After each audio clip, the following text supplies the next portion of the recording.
Welcome, everybody, to tonight's broadcast of the Victoris Rivals Series, League of Legends Edition. I am your host, subbing in for Dodge tonight, Becky Rita. That's right, I finished the run, I finished the gambit. I am now subbing in as host, finish all three, and I don't know, I guess I won a prize. Today, I am here with Shogun and Cogman, our casters for tonight. That is actually the prize, as I get to enjoy company with them and you in the chat for this wonderful night of amateur league gaming. So how are you two doing tonight? Let's start with you, Shogun. How are you feeling? You just woke up. How was the nap?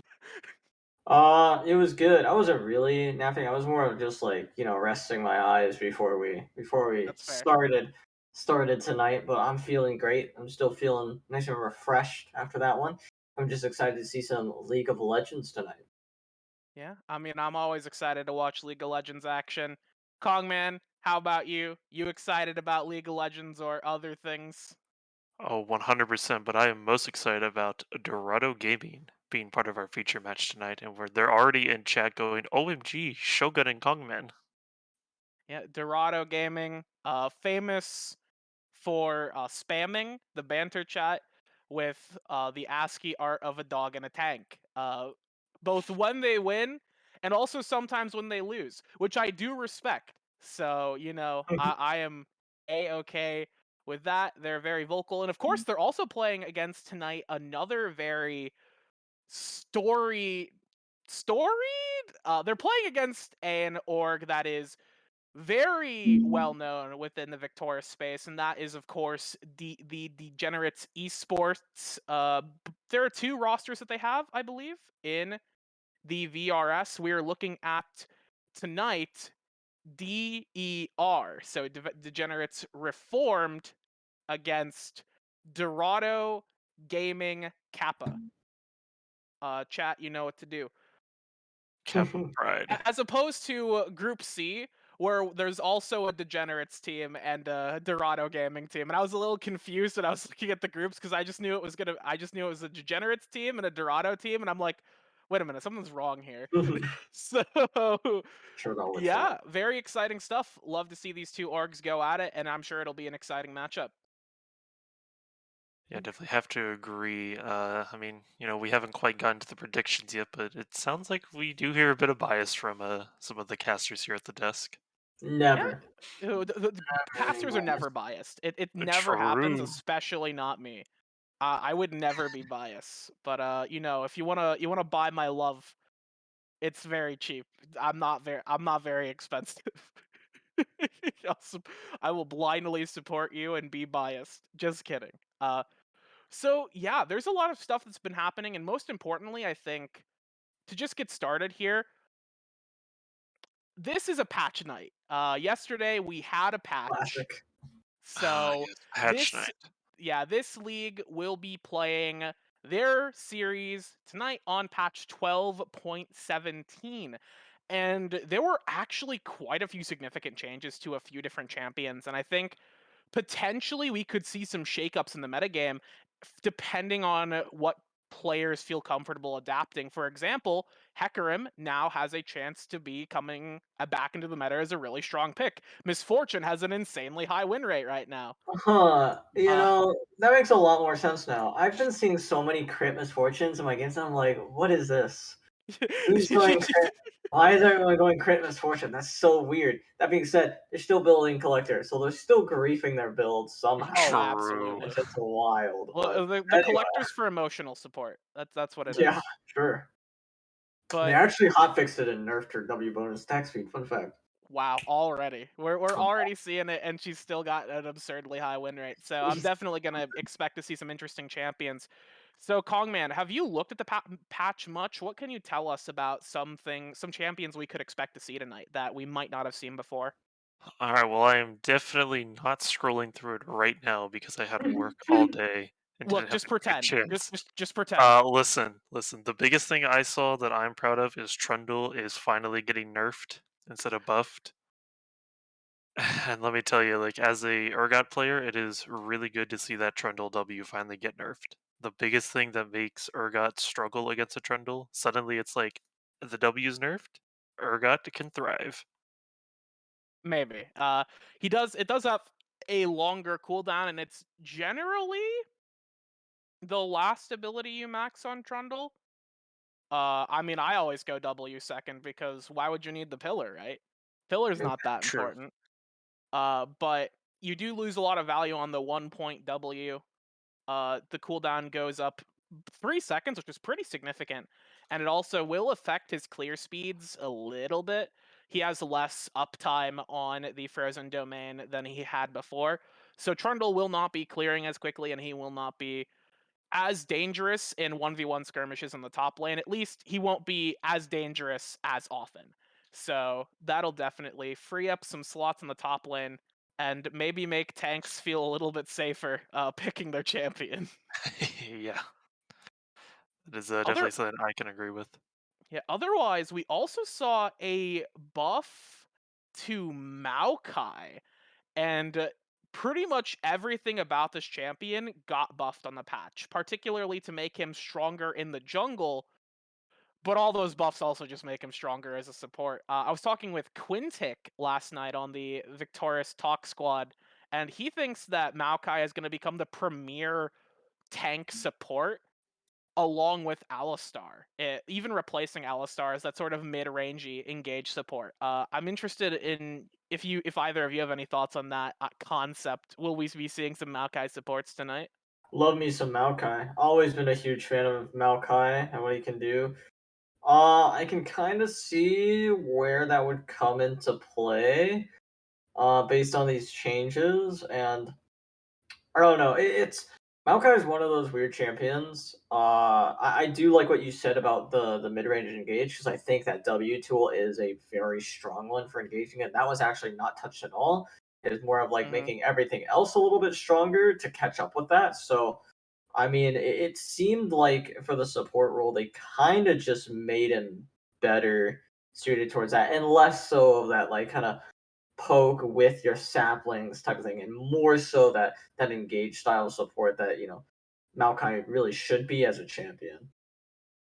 Yeah, no, no, we don't. We love poke Maokai a little bit, but not always. I love it. I love playing Maokai support, especially when Mandate was really good. You just went Mandate Impure and Mandate Demonic Helm, or Demonic Embrace, whatever the Yeah, actual name of the item is. You just toss out a sapling, somebody runs into it, they die immediately. I thought that was beautiful, but uh, some people disagree, and I think moving some of his power to actual other abilities will help make the champion thrive a bit more. I hope he's good in the jungle because I love Maokai and I want to see him go back home, go back to where he belongs, where he was designed for.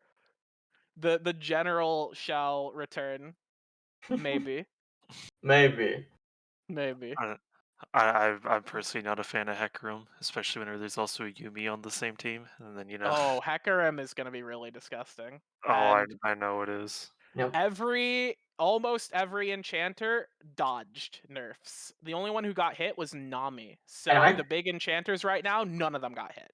I think Nami is actually a pretty significant change too. If you look at it, they actually completely gutted Lucian Nami. It's not a real lane anymore Hmm. because what the nerf was, for those who don't know, is that they took away the electrocute interaction with her E. So now it's no longer the E count. The E doesn't count toward. It only counts towards her electrocute proc once. So you can still proc electrocute, but it's not ideal to take on her anymore. And you can still pair it with Lucian. It's Lucian still does work with enchanter supports now because of the way that his passive got changed a while back, which is what Hmm. really made Nami super strong and what made the electrocute busted. So now it's like only okay, about as good as you would expect most of these other enchanters to be anyway. His auto attacks are still going to be beefy with that E. It's just the amount of damage that you're going to be doing is still reduced by at least 100 each trade, which is pretty significant if you really think about it.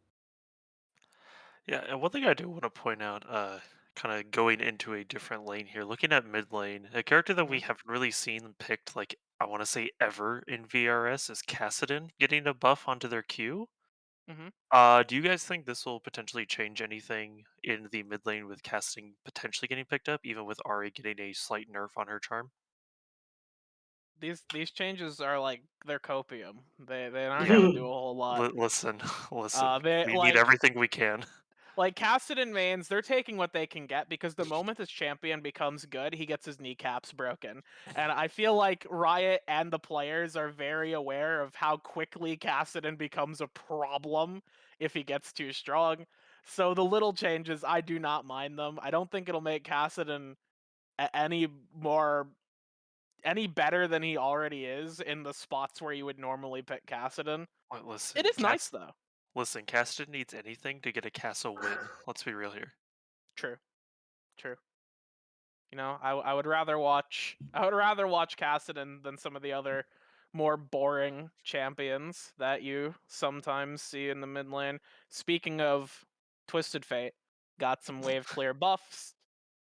Wild cards Hopefully. are a little bit stronger, and pick a card has its mana cost reduced significantly at its max rank, going down 30 mana, which is really helpful for Twisted Fate and his wave clear, especially in the later stages of the game. Especially considering the fact in the also in the early game being able to use blue card, not really going to see that mana hit at all. In fact, is it basically fully refunded now, or is it? I don't know what the exact math on it is, but I think it's blue close. card I don't know if it's fully refunded. It's been a while since I've played TF.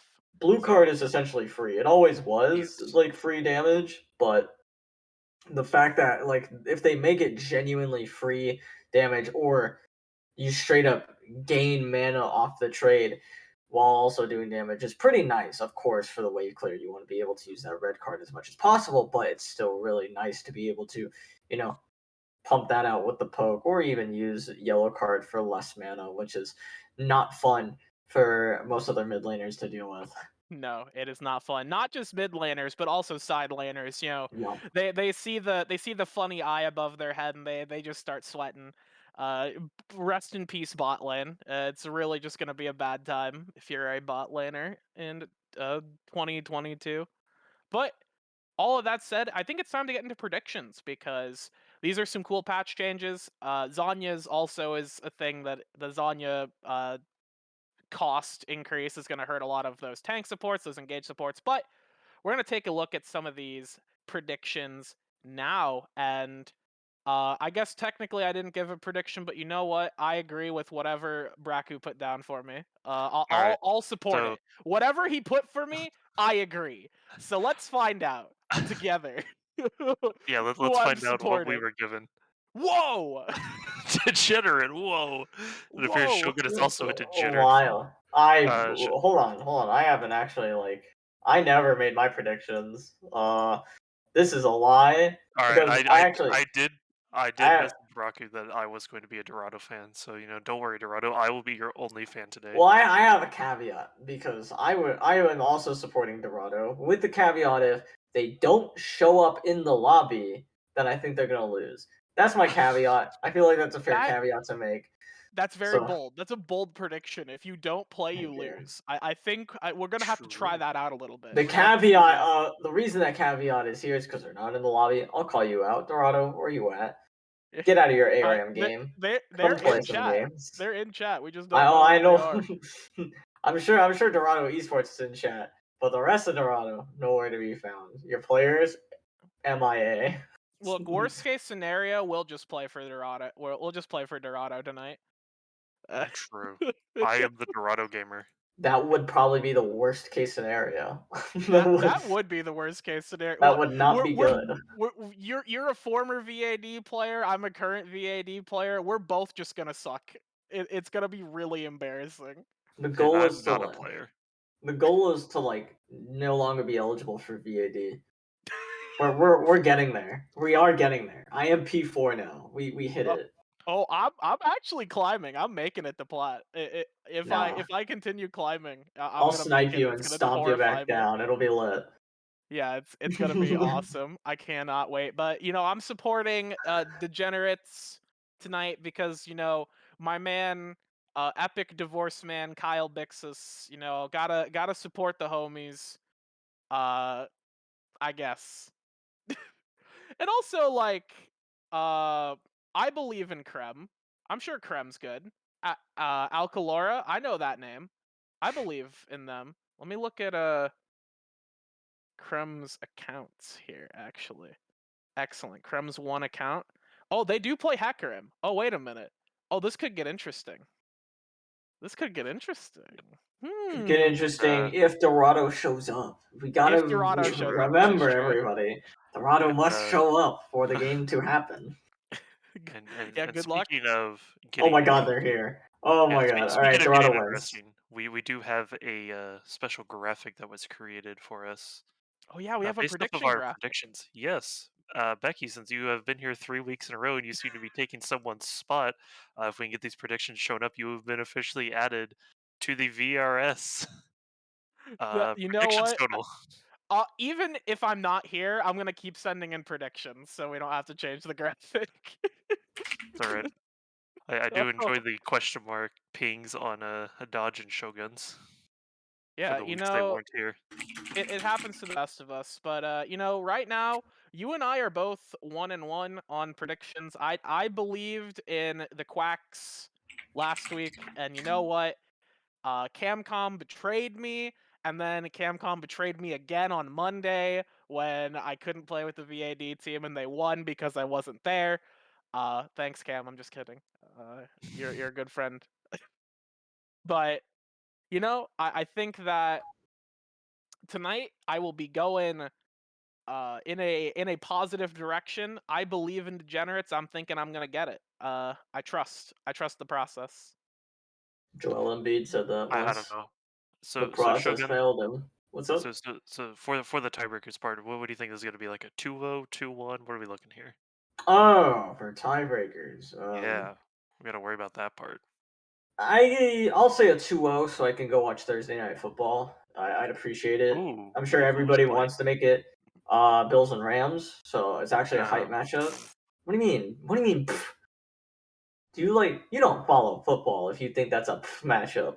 You that is a fool! boring matchup. What are you talking about? It's Von Miller playing against the team that he just won a Super Bowl with. I'm gonna be Just What won do a honest. you, what do Super you, Bowl. what do you I don't know Okay. what any of that go? means. Exactly. All You right, don't watch Becky, football. Anyone To who put in chat to, watches football will agree with me that this is Becky a hype to matchup. put it in Yu-Gi-Oh terms. Yugi is going back to his grandpa and going, "I'm going to face my old partner." Oh, Yeah, Yeah, there you but go. how hype is that though? How hype is I that? I'm sure that is pretty hype, but I think for the fans, they want to see a 2-1 series. They want to see some excitement. They Yeah, want no to one see cares about the some Bills. gaming action. So, yeah, I'll throw it over to you two for draft, and you can take it away. Yeah, draft time. Oh yeah. Yeah, we do love drafting. And in game number one, I actually believe this graphic might be incorrect. I could be wrong, but I do believe the blue side is actually Dorado, and a red side it is Degenerate Esports. At least that's how they're lined up in the lobby. Uh, but we'll see if I'm wrong about that. I think I might be right.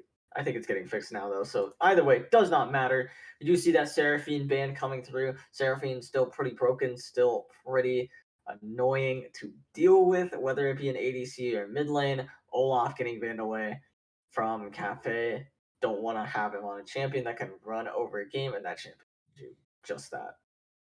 Yeah, we are also going to be seeing this Sejuani getting banned away, which that breaks my heart just a little bit to see, but it is very understandable, especially since she's been seeing a lot more play in VRS recently. Right, and apparently last week we actually had Shavana and Oh, Sejuani. we did. I really hope that team lost.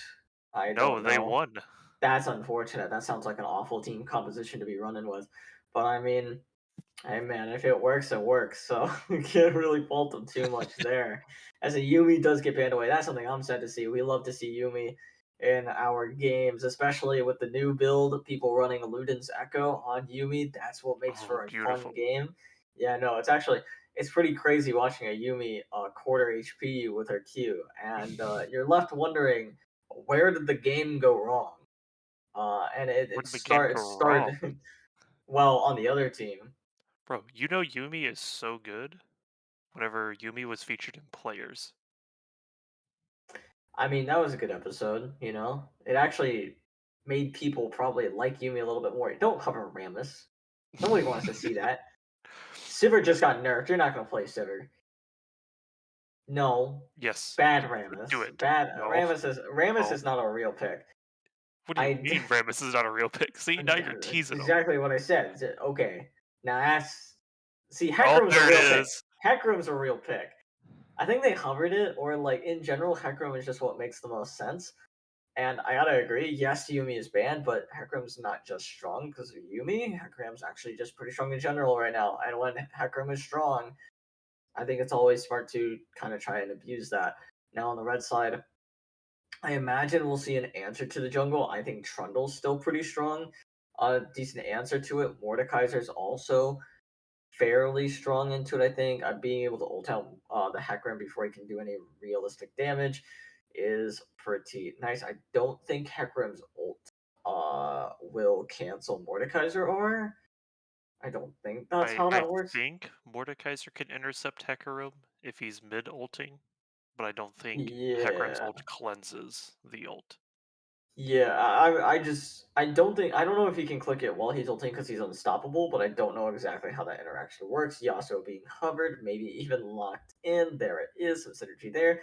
That's Yasuo Gragas. So already, I'd be screaming and crying if I see this team comp that I have to go against Yeah, that because is a that is a team comp, let me tell you. I mean, you look at the other side too. There's a misfortune. You have so many things you can block. The misfortune that this thresh gets locked in, you can go ahead and block that hook too. Any hook champion really is pretty simple for Yasuo to play into. But I do like the thresh play for something like the Karagas body slam. However, what I don't like about the thresh is you don't. I think you can stop Hecarim actually. Let me take that back. I'm pretty sure your Flay will stop Hecarim E before he's able to use it. The only issue with that is it's a little too low range. Your Q also able to stop him, but it's so slow. Hecarim has a pretty easy time dodging it, so you have to predict what Hecarim's going to do in order to hit it. Whereas you play something like Nautilus, Nautilus actually very easily stops Hecarim and counters him pretty hard because of how easily you can displace him during that E. Yeah, and we are going to be seeing Camille banned in the first set, which makes sense. Camille did just get her passive shield buffed and her E damage increased for whatever reason. We've already seen how oppressive Camille was in VRS, and I guess at higher levels, like Pro Scene, Camille wasn't seeing that much play. Correct me if I'm wrong on Mhm. that. Camille was seeing play in the higher levels.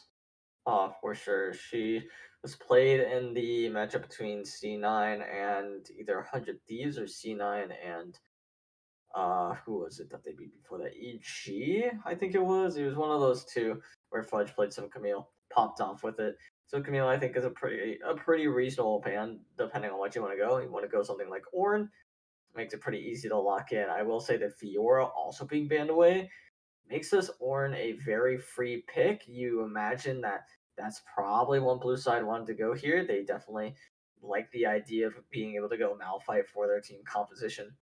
But then again, I also think that having a little bit of extra damage would be good. And of course, I actually don't know why they've got top laners. They have a Gragas Hecarim on their team. Gragas should be going top. Yes, they could have flexed it into the support role, and that's seemingly what they're doing.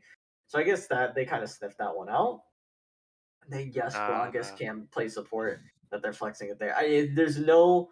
Now, don't Oh, worry, it's ADC Yasuo mid Cho'Gath. I think you actually might be right about the ADC Yasuo. That part might be real. It depends what this last pick is.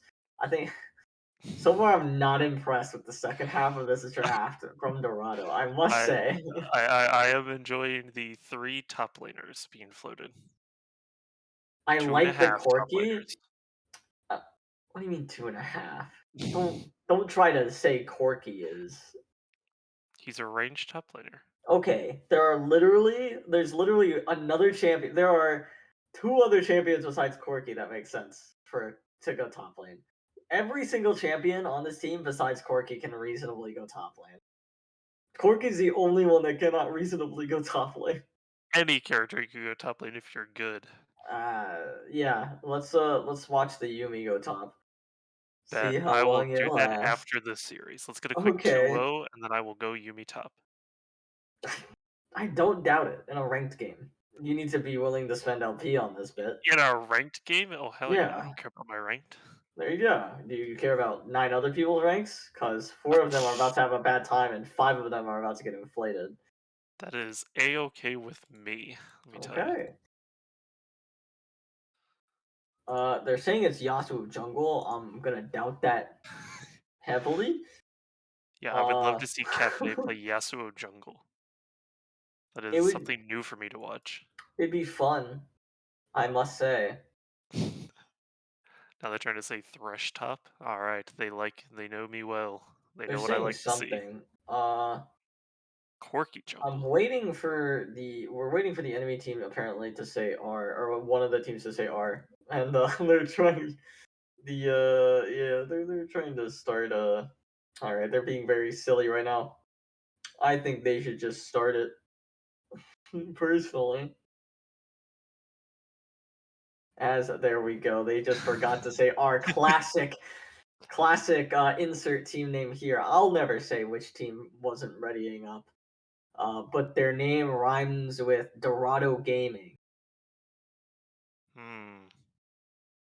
It's a it's a tough one. It's a tough one to decipher, I know. All right, so the big thing is we are going to be waiting to see where exactly all of these characters are going because this Well, is I think it's pretty obvious, and if it's not, I'm gonna be really sad. yeah, it's Yasuo jungle, Corky top, Cho'Gath ADC, Hecarim support, Okay, and Gragas that mid. so far it makes sense. That's good. Yes, thank you, thank you. It's enough See, for meanwhile, my you son. got red team with a very not red team. I'm looking at the wrong screen. You got degenerates over here with a very basic standard team composition. Then you got Dorado over here just being the giga chads they are, flexing on the enemy. Mm, absolutely. As we will see, good old Hecarim being locked in the jungle. There we go. Classic, makes sense. And it's going to be Yasuo Gaga bot lane. That makes me kind of hype for this. It is scary because Thresh is really good, I feel like, into something like the Gragas. The body slam without flash is going to be pretty impossible to hit. But we'll see if it's still doable. It is nothing's impossible, especially in these games. Yeah, anything is possible. As we do see the last picks coming in, it is going to be Yasuo ADC, Gragas support. So this is definitely going to be a composition to look out for in the bot lane. Not your standard bot lane you see, honestly. So, I mean, someone in chat saying they got MF GG. No, GG because they lose against Yasuo.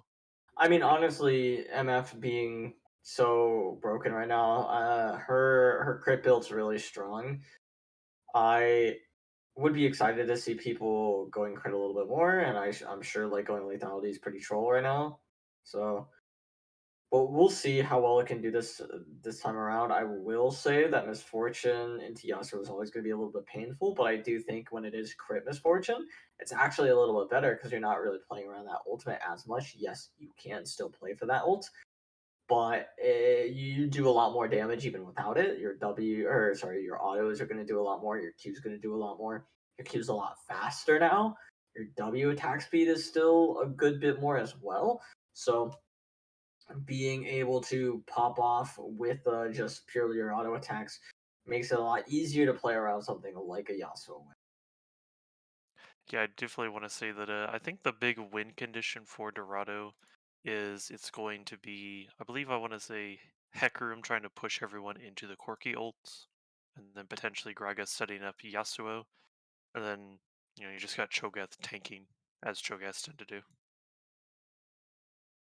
Yeah, Shogat being able to stat stick people is going to be pretty good. I think the win con actually, or the team fighting, is a lot easier for Dorado's composition. Where you look at the opposing side, Degenerate Esports Reformed, their team composition is a lot harder to pull off in team fights. Looking towards that bot lane, yes, the misfortune does have that ultimate that can turn the tides of fights. But then you actually have to be a lot more scrappy with that Ornn, with that Mordekaiser, with that Swain. But on the flip side of that, they also have really good disengage with those champions, specifically Ornn and Thresh. Great champions at doing so. That ultimate for Ornn is built for disengaging. Thresh being able to lantern people out of there going to be super useful for this game. Yep, it is definitely going to be very interesting to see. And I'll be honest, when is the last time we've seen a Mordekaiser jungle? Is this what, season Not 10 all long. again? Not What? long. What do you I feel mean? like I haven't seen a Mordekaiser You jungle since. talk about this all the time. You're always Yeah, like, I this hyped it Mordekaiser up, but I never could see go anyone jungle. else pick it. We definitely saw this like last split I'm easily. pretty sure we did not. I I know know we for saw a a lot of fact. Mordekaiser, but I No, don't believe a no single shot. one was jungle. We definitely saw it in season 11 at the like earliest time or latest time or however you want to put it. We almost certainly saw one last split, and like 100% at least we saw it the split before that because people have been really liking Mordekaiser Jungle. Alright, well, hopefully everyone in chat really likes Mordekaiser jungle because we are going to be throwing it over to a quick break, and you don't want to go anywhere and miss the jam-packed action of a Mordekaiser jungle. Don't go anywhere. We'll be right back.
Alrighty, everybody, welcome back to game number one of the series between Dorado Gaming Kappa on the blue side and on the red side. For game one, we have Degenerate Esports Reformed. Very excited to see game number one, especially with this kind of whack invade or like defense of the invade, which I wouldn't say that the blue side, which is Dorado Gaming, would want to go ahead and invade this because it's pretty scary. You don't really want to invade the Thresh, more so just want to go ahead and watch those jungle entrances. So stacking the bush, maybe not the right call. Maybe you should have looked for a pick. Yeah, maybe they should have, but it is also one of those. I think Degenerate knows that they have to play safer against this composition because they're not 100% sure what this composition does. And I do want to point out, I do like this skin synergy between the Gragas and the Corki, both matching blue colors. Gotta love synergistic skins. Now, looking at this, what do you think is the win con for each team? So for Dorado, it is feed the Hecarim and let the Cho'Gath get super tanky. For Mhm. Degenerates, it's got to be feed your Mordekaiser and pray your MF does not get, like, inted on. Okay, well, there Or you I believe I go. said that backwards. Make sure Maybe. your MF kills everything. Let them int into you. I do like the idea of inting. We love to see that. Yep. As much as I love correct League of Legends, I love terrible League of Legends because that is 10 times more entertaining. Yep. I know we did get to see a little bit of some. I don't want to say bad League of Legends, but definitely interesting plays last week. Which unfortunately you did have to miss, Shogun. You did miss a few interesting plays. Gotta love them. Interesting plays. We'll see. Speaking of interesting plays, seeing how these two junglers want to go ahead and path both of them seemingly. Actually, no, definitely both of them pathing towards that bot lane. If you look how Mordekaiser is just taking a lot of time with this buff, unfortunately, as he finally finishes off that red buff, going to start moving down into his own jungle. He is a full camp behind, maybe even two camps behind. Once Hecarim starts finishing out off that red buff, there it is, should be done very soon. Onto the Krug, so really big window for Hecarim to try to make something happen in the bot lane, but this wave needs to bounce. Is actually just about perfect, or as perfect as you could ask for this Thresh, for this misfortune. As Gragas and Yasuo are in an increasingly dangerous spot as the wave continues to stay here. Yeah, and luckily there is a nice little big enough wave. Hecarim might be able to do something here. Instead, he is just going to be going up, taking this scuttle. He does notice Mordekaiser is nearby, so he is going to have to do a little bit of zoning, telling Mordekaiser, hey, hey, hey, this is my scuttle. Absolutely. Which Mordekaiser not even gonna not even gonna deal with that right now. Just goes ahead, takes that reset, so he can go ahead and go back up towards that top lane, continue his pathing. Akram thinking about the same thing, instead actually going to go for that double scuttle. Top lane's getting a little closer than you'd like it to if you are the Cho'Gath, but a nice knockup will keep him a-okay for a little while, just trying to break the freeze. Could be an angle for the Mordekaiser to gank, though. Yeah, it is going to be interesting. Unfortunately, Orin is going to be backing. Mordekaiser on his back, he did buy 2 ruby crystals. And Cho'Gath might get a stop here. He does, actually. Really nicely done. Yeah, but he is staying a little bit too close for comfort. They go for the gank, but I believe Mordekaiser either gets sussed out or spotted out, and Cho'Gath will stay alive because of it. Yep, and as we watch in the bot lane, just a lot more poke damage, especially coming out from this Yasuo Gragas. Thresh does get a nice play. Yeah, but he is getting knocked up, and the damage is coming through. Hooks a minion, unfortunately, trying to get some damage back from that misfortune onto that Yasuo. Just not going to be quite enough, not quite what they want. So they will work harder to keep trying to go ahead and crash this wave. Yep, and it does appear they are going to be successful in crashing the wave. Not a lot of wave crashing though, so it is just going to be a very tiny amount of damage. Not a lot of damage at all as they will go ahead and back off. Yasuo and Grog is going to run back to lane, take that reset, get those buys in. Look at the start. That's going to be those Zerker Greaves, or that Zerker Greaves. Zerker Greaves by for the Yasuo down in that bot lane, get that attack speed rolling, allows him to Q that much more often. As now finally they go ahead and shove the wave right back. But if you look at where the wave is crashing there, it's actually pretty perfect if Yasuo wants to go ahead and freeze it, or if he just kind of mindlessly pushes it back. We'll see which one he does. Yep, so as we are approaching the 6-minute mark of surprisingly no first blood yet, I guess I'll ask you the question, who do you think is going to misstep and be the first casualty? That's actually a really good question. It's a little difficult to say. Based on where the wave is, it's a pretty high possibility that it would be this degenerate bot lane, especially with the Hecarim being on the map. But a safer bet I think would be one of the top laners. Based how they're playing, I could easily see it being one of them. I'm not sure which one. Each side is playing pretty solidly, pretty safe. I think the one that's been more disrespectful is this Cho'Gath, especially if you look now, trying to freeze that out. Of course, Degenerate will go ahead and get that dragon, so you're going to see a lot more attention be brought up to this top side of the map because there's not really a lot of objectives to take on the bot side. Yep, and the first dragon was a Cloud Dragon, so unfortunately we're not going to be seeing Cloud Soul this game. Next dragon is Ocean Soul, which will be up in about 4.5 minutes. And we do see a little bit of a poke fight happening here in the top lane. As now the Ornn will go ahead and use that ultimate, but guess who's around the corner? It is the Hacker. I'm going to come in and try to stop this play from going south, as now the Cho'Gath does not have that ultimate available, but it does not matter. Hecarim just hitting him and hitting him will collect that first blood in the top lane. And there it is. Ornn is, in fact, the first one to misstep the enemy top laner, the top laner of Degenerate Esports Reformed. So see if there's going to be any more blood spilled, but top lane being gone was the correct choice for anyone who is maybe trying to suss that one out themselves.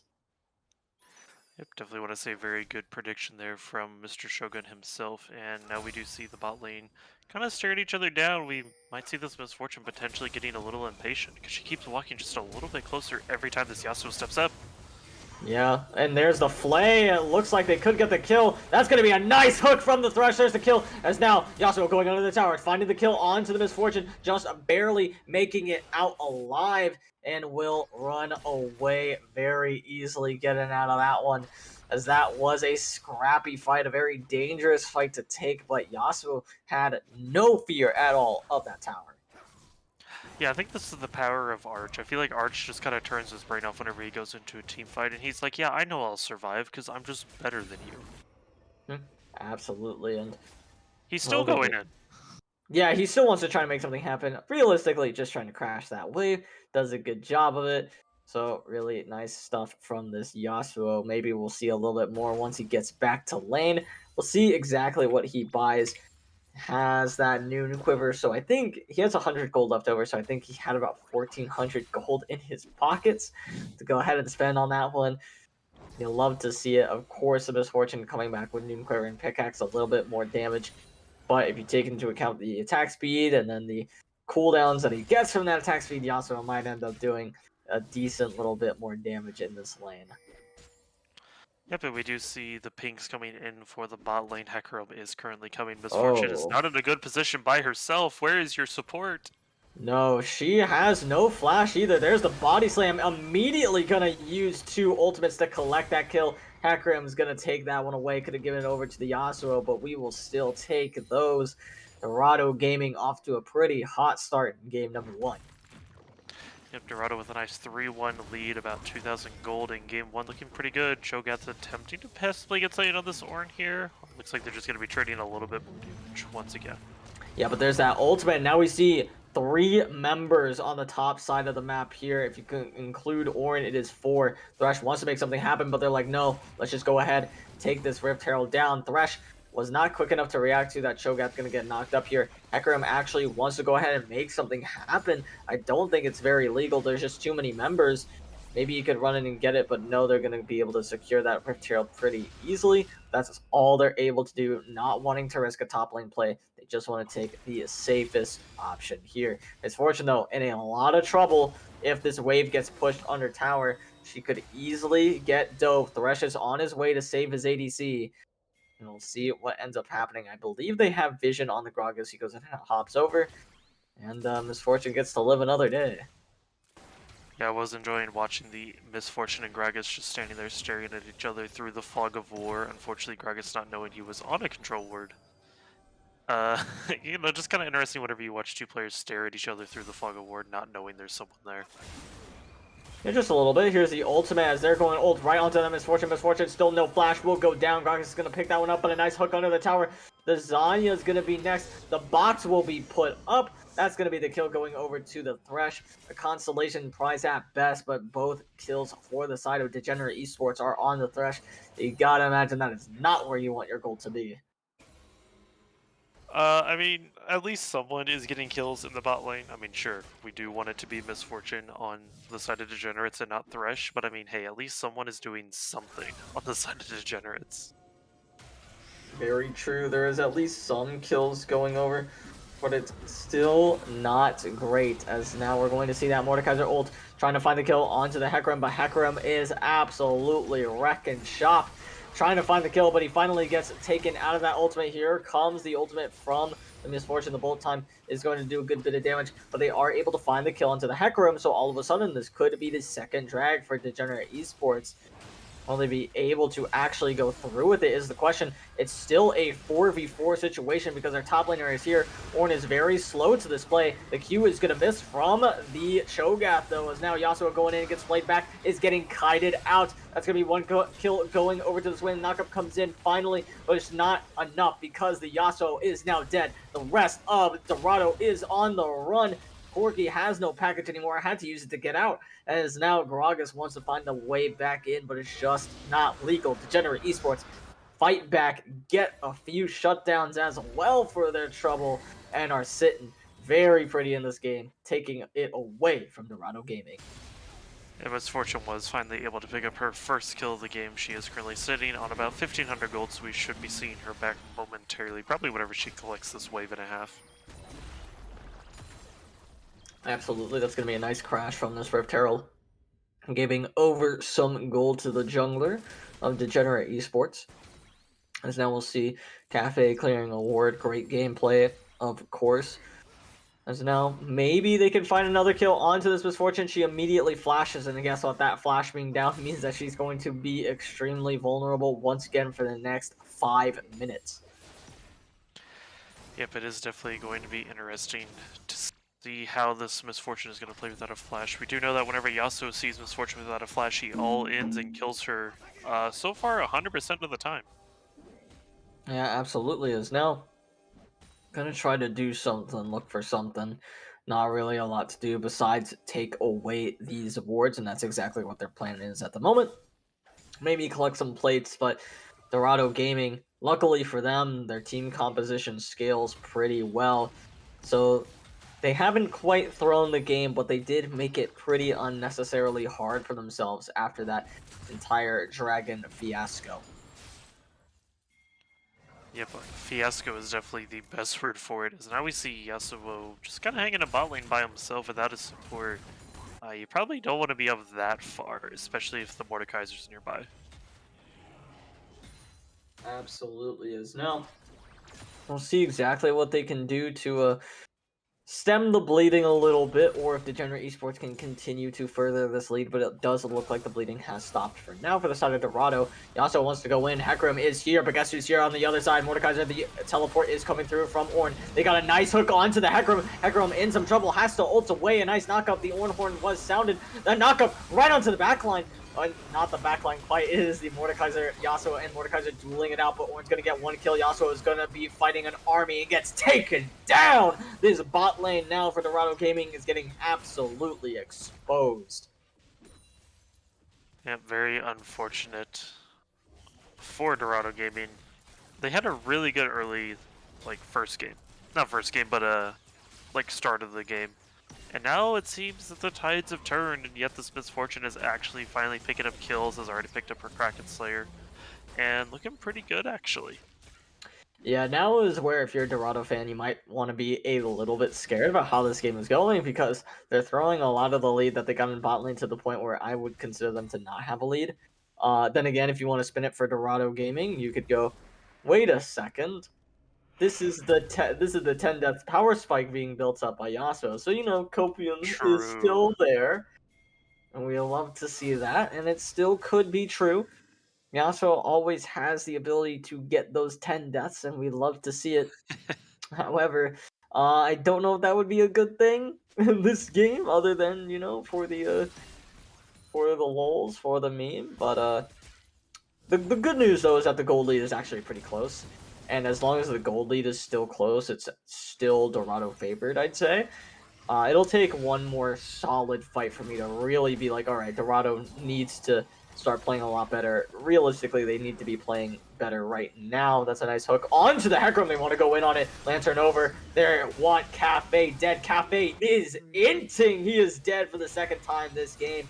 That is not great. It was the bot lane, but now they're exposing the jungler as that's a nice flash over the wall from the Thresh to try to find something, but it's just not really doable. That's going to be another objective going over to Degenerate Esports, and if they get this Rift Herald, that should be even more gold. So, yes, that is just one kill going over, but the implications of it are dire for Dorado Gaming. And speaking of dire, Dorado currently has no dragons to Degenerate's 2 dragons, and we even have a dragon spawning in about 30 seconds. That we do, and that should be easy for Degenerate to take, and they need to start playing for this Dragon WinCon. I think it's the only one that they really have. I think it would be hard to play for anything else. It is unfortunately Mountain. Actually, not so unfortunate. You have a Mordekaiser, Swain, and Ornn. Probably one of the better ones you could have hoped for your team composition. But meanwhile, Dorado has that quirky package, and they want to fight for this one. Yep, and it is going to be quite a big brawl as all 5 members are going to be gathering around this pit. Cho'Gath is going to be teleporting in, Ornn is casually walking down, and here we go. Yeah, they want to go ahead and fight. That's going to be a nice engage onto the Gragas. Gragas is going to go down, but he manages to get that ult off anyway. Package is going to do absolutely nothing just to block off them from coming in, but it's just not enough. Yasuo ults onto the backline, but he's going to go down right after. You just cannot fight this team when Swain is ulting and they're ahead, of course, which makes it even harder. That's going to be the Hecarim going over the wall, but he still goes down to the Swain, trying to lifesteal as much as possible, but it's just not enough. Now Cho'Gath trying to find the kill. That's going to be the flash forward from the Ornn, trying to find the knockup. Knockup is going to miss. Cho'Gath trying to outplay this one, just get out with his life as he shall. The knockup's going to come through, but it's not going to be enough for the kill. Gragas is back on the map, but for what? His team is gone. His team is dead, and Degenerate Esports are looking so damn good in game number 1 after a rocky start. Yeah, they're up 12-5, 3 dragons, almost 2,000 gold lead. Honestly, surprisingly, with this score and the dragons, that gold lead is not as big as you think it is. Yeah, very true. It is maybe not as big. Well, it isn't right now. Of course, when they start getting those items, it's going to be even worse as they start getting it back out onto the Rift. But something you got to remember is that the Ornn is going to start building ornaments as well as that gold lead. Usually, you would say the gold lead belongs to the other team. It's a fake gold lead. This is a deceptively low gold lead, I must say, because of those Ornn items that can come in. It's going to be absolutely terrifying for Dorado to deal with. Yeah, sometimes I do tend to forget about Ornn's passive about making better items. Fortunately, the Whirlwind does miss onto the Thresh. Would have been interesting to see if he could have gotten a play on that. Would have been a little scary, of course, not knowing exactly where the other team or where the other enemies are on your map. Pretty dark on the side for Dorado. Yes, Misfortune is a little bit far up, but I don't know if this is a play you want to go for. A great E, a great Lantern. There's the ultimate. They want to try to make the play. What a hook from Thresh onto the Yasuo there. Completely stops him from getting anything done. Now they're trying to go forward. That's going to be a great ult from the Hecarim. Did they step up a bit too far? Shutdown is going to come through. Cho'Gath is going to get that one, and he's going to become a tanky boy later on. But Swain has arrived. Yet another great hook onto the Cho'Gath there. Of Corki is doing minimal damage. He's building that Noon Quiver so he can scale up, but will he have the time? It is 15-6, 3k gold up. Yasuo tries something, but it just doesn't work. Corki is really the only member left with a chance of salvaging this game. He's going to have to see us a good bit if he wants to do anything in this one. Yeah, and especially with 3 minutes till a dragon comes up, and Corki currently sitting on 1,000 gold, he could potentially finish this Noon Quiver in time if he actually pays attention in CSs, but unfortunately it seems like he's just kind of roaming the map right now. Doesn't seem to be the case, as here comes Corki trying to get something done. But it is Corki versus 3 big men. And that is not what you want to be seeing at this point of the game if you're Corki. Realistically, them getting that fed, not what you want to see at all if you're Dorado Gaming. And you need to start being able to contest these dragons. And I just don't think that Dorado Gaming has the ability to be contesting that. Yes, Corki just got shield bow, absolutely huge for these next fights, but he won't have package. He used it in the last dragon fight, which should mean that he doesn't get it for this next one, assuming that the side of Degenerate Esports does it off a spot. Yeah, it is definitely going to be interesting to see what happens. Dragon is going to be up in 2 minutes, and we do currently have a Baron up, and it does look as if Degenerate is starting to float towards this Baron pit. That does seem to be the case. They want to go ahead, try to get this one down, but Dorado having that first walk is nice for them. Degenerate wants to try to get in here. They should be able to muscle their way through, especially with no Cho'Gath here yet. Teleport is available for this top laner for this Ornn. They might actually just trade objectives. They could very easily go for this Baron. They are in fact doing it a minute and a half before the dragon is spawning. Teleport coming through from the Cho'Gath. Will they burn it fast enough? It is going so damn fast here, as now here comes the Yasuo. He wants to get in here, wants to try to get something done, but he's just too far. They burn it too fast. The fight will begin. The bullet time gets canceled immediately. That could be huge. Cafe's gonna get hooked. They are doing so much to stop that Hecarim. Next up will be that Cho'Gath going down. It is a 3v5 at the moment. The Yasuo will go ahead and ult in. Will it be enough? 3v4. Sorry, the Corki is doing damage from the backline. The Yasuo is getting 1v1 in the Death Realm. Corki cannot do it. Yasuo cannot do it. Dorado Gaming cannot get it done as Degenerate Esports fight a beautiful team fight right there.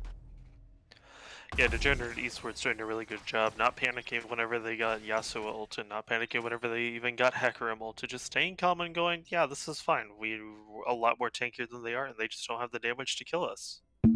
Not only are they just a lot more tanky, they're a lot more fed. They're allowed to get away with doing so much more. Yes, their misfortune died in that fight. But guess who a huge problem is? The 7-0-6 Swain. Look at how much gold each person has. He is 2k gold up on the Corki, who's trying his best to scale. But it's just not going well. I think that's actually the highest gold difference in the game. Funny enough, the Cho'Gath is up gold on his opponent. The Ornn just doesn't matter though, because Ornn being able to buff up his teammates. That Swain has the Ornn the Ornn Leandri. So that's going to be Cafe once again getting hooked at the beginning of the fight, getting so low. Here comes the Corki package, but it's just not going to do enough. They managed to claim the objective bounty. Cho'Gath has stolen it, saved the game maybe by getting that soul, but Yasuo can't get in there. This Corki is just getting absolutely 1v1 by his opponent in the mid lane. Will they be able to do anything else about this one? What happened to Dorado Gaming? Such a good start, but it's all been crumbling around them ever since the Degenerate took an inch. They have taken a mile. Yeah, that's unfortunately the problem with Degenerate's team composition, is if you let them start building up what they need, all of a sudden, look at this, you're seeing 3 tanks, Thresh as an off tank, and then Misfortune with, we already know how broken Misfortune is. Like, look at that! It is a good bit of damage for sure, but I gotta say, a lot of it just seems to be the Swain. And of course, you can't forget Hecarim just being in the worst possible spots. I mean, how many times has this Hecarim gotten caught out? It's not the greatest look, but also so many phenomenal hooks from this Thresh. Alcalora, you know, pretty famous name around in Victoris. I feel like if I can recognize it, so many other people are going to be able to recognize that one as well. And he is showing up today in game number 1, week 3, showing exactly why his team is 2-0 as well.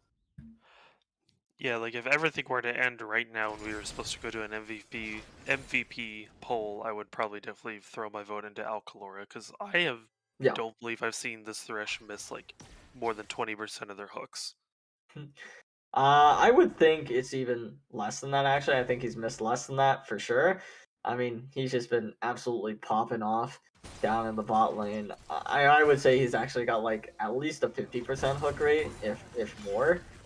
So really, really scary stuff, honestly, from Alcalora. And a big part of that, of course, of that hook rate is being able to, hold on to his hook for when it matters.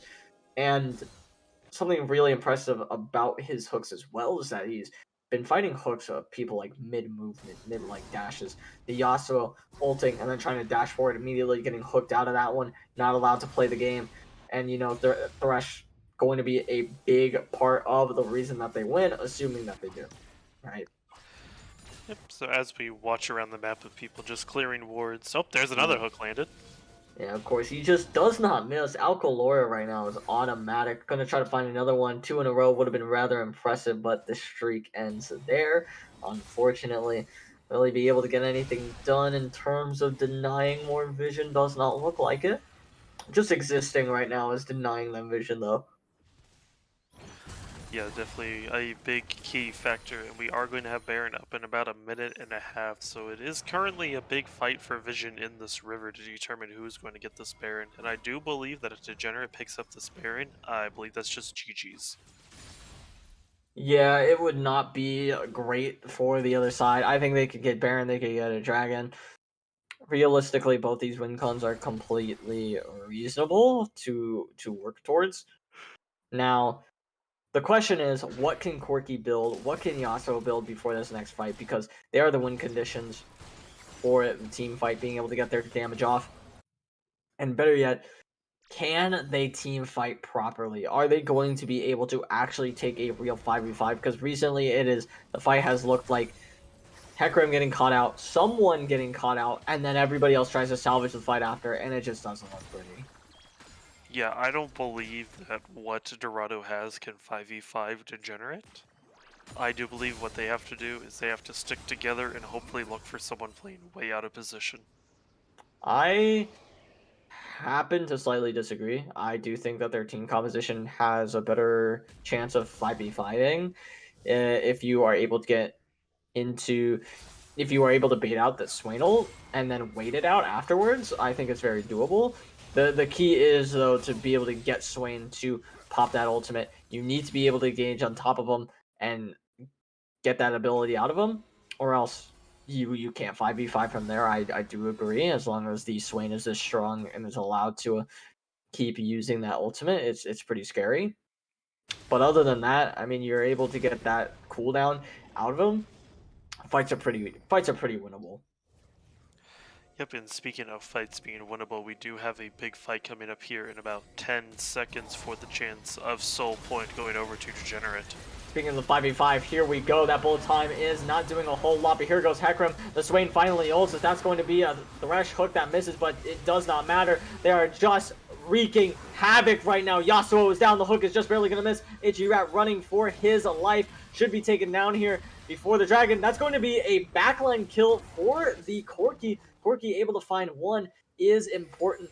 Cho'Gath going to have to TP back. They have to try to find this fight. Here he comes. It is a 4v2. Corki is hiding, if anything. He's taking his recall. Cho'Gath is here. He wants to try to get into the pit. He has the flash. Here he comes. Will he be able to do it? No, the smite comes in. So close to being able to save the game once again, but unfortunately that is just not the case, as he is finally going to go down. Baron is on the map. Baron is on the menu. But Cafe is up, Yasuo is up, Gragas will shortly be up, so they can try to contest this if they want to. Misfortune is going to take a little bit to get there. They have to start contesting it now. They have to start running there now. If you let this Baron go, you are essentially signing away the game. Will they fight one more time? No, it looks like they are more content with letting Cafe go for a miracle steal. And that's exactly what he's going to try to do. As We will he get believe. there in time? He's gonna get knocked up. Oh, He's gonna get put in the cycle here, the washing machine. Will Misfortune get assassinated once again? Does not look like a Cafe trying to lifesteal up just a little bit. Gonna be taken down by the Swain though. The Gragas tries to ult for a little bit of peel. It's just not enough though. Misfortune trying to run down the Yasuo in mid lane. It looks like Yasuo getting cut off, trying to look for the kill on Alcalora if they step a little bit too far up, as they're just allowed to do whatever they want. It's a 4v5 on the map right now. Will they be able to hold on? Maybe, maybe not. I'm going to go with probably not, honestly, because this is looking pretty dang doomed. yep, I do have to agree. It is looking pretty doomed, as it is going to be mid lane inhibitor going down. And Ooh. unfortunately, I don't really see Dorado coming back to this one. It would be rather difficult, damn near impossible for them to do so. I do think a defensive game would actually be their best bet. They are a very difficult team to engage into. At least in their own base. I think if they get caught on the jungle, of course, it's a whole different ball game, right? It's a completely different game there. But I do think you're right. It should be GG in most situations. Degenerate is going to win this game. 9 times out of 10, you have a lead like this, you should win the game, especially since it isn't like a gold lobby where things can just get snowballed out of hand on a whim. Because usually players of this caliber can kind of fight their way out of like really scary situations like this one. But we'll see. There are still shutdowns to be claimed, and you know what? I'll make the caveat: every single shutdown gets claimed on this team. I think Dorado has a chance at winning the game. But killing the silence, or sorry, not silence, the Swain is going to be rather difficult. I feel like just killing anyone on the side of Degenerate at this point is going to be really difficult, because you see just how many tank items they have. Each one of their members, except for Thresh, does have one of Ornn's amazing items that he gives. I forgot the exact name of his Ornaments. passive. The ornaments. That's not what the name of the passive is, but no one calls it whatever his passive is. Ornaments is It good. is a masterwork item. People do call it that. Cringe though. Those are I do nerds. like ornaments, though. I have not heard that one before. They are Speaking pretty of heard solid. that one Oh. before, here is Cafe getting caught out once again. We hear this every time we call a fight. Cafe actually gets out of this one. Yeah, he will be gone for now, but here comes the ultimate from the Mordecai. They're trying to find the kill. He's actually finding it rather well. Meanwhile, the Cho'Gath should go down here finally. This is not the fight that you want to take. A nice Q onto the backline from the Yasuo, but it's just not enough. He does no damage, and that's going to be Ichirak going down as well. It's a perfect ace for the side of Degenerate Esports Reformed, as they will march into this base. A rough start for them, but it does not matter because it was a much more rough mid to late game for the side of Dorado Gaming, as they will take the Nexus and they will take game number 1. With a nice 31-8 victory. Kind of a very one-sided match, especially once we hit that mid game. Oh wow, that I'm kind of surprised by that.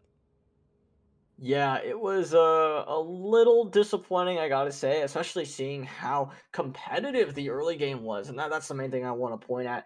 Is it seemed like Dorado got a little too, you know, big headed towards that beginning or like mid part of that game, where they were like, "Hey, we're like a late game team comp, but we got early game gold. So we should be able to fight them all the time, right?" So wrong, right? Because you're not as strong as this other team. I remember saying something that wasn't quite correct. It was when Yasuo was walking down into bot lane with that Noon Quiver and those Zerker Greaves. He is still not as strong as a Misfortune with a Noon Quiver and a pickaxe, because Misfortune is a late game, or sorry, early game oriented champion.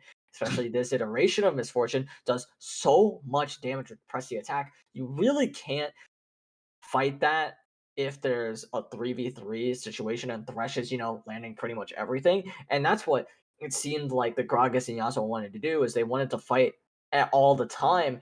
And if you miss one of your abilities, maybe even like 2 of them as well, or like definitely 2 of them. I think missing even one is just so bad for you in this lane where Degenerate Esports also on top of that, yes, they were able to capitalize on the mistakes, but they not only did that, but they took the inches that they were given and made miles out of them. And it was so impressive to watch that because I haven't really seen a team be able to just completely outclass another one like this in a very long time.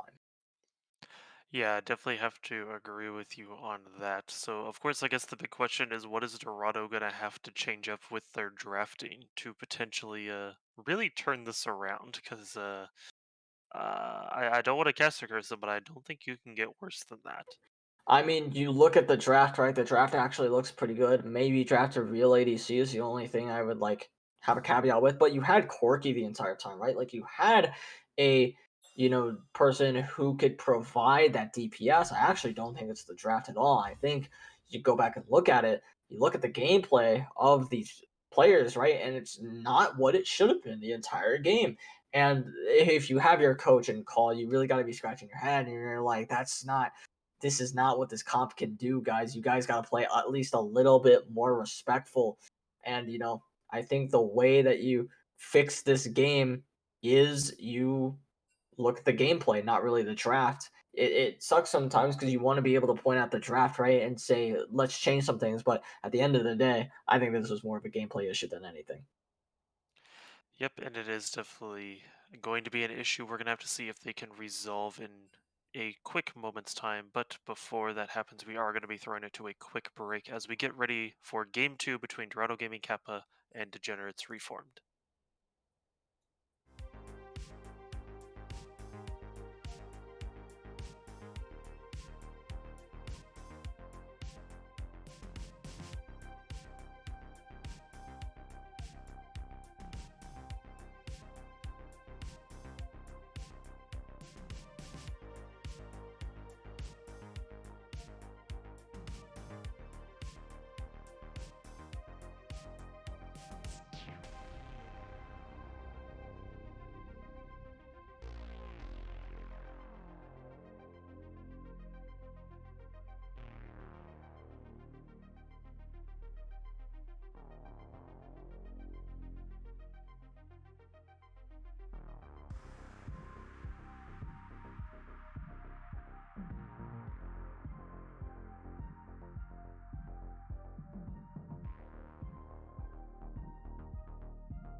I guess we're back.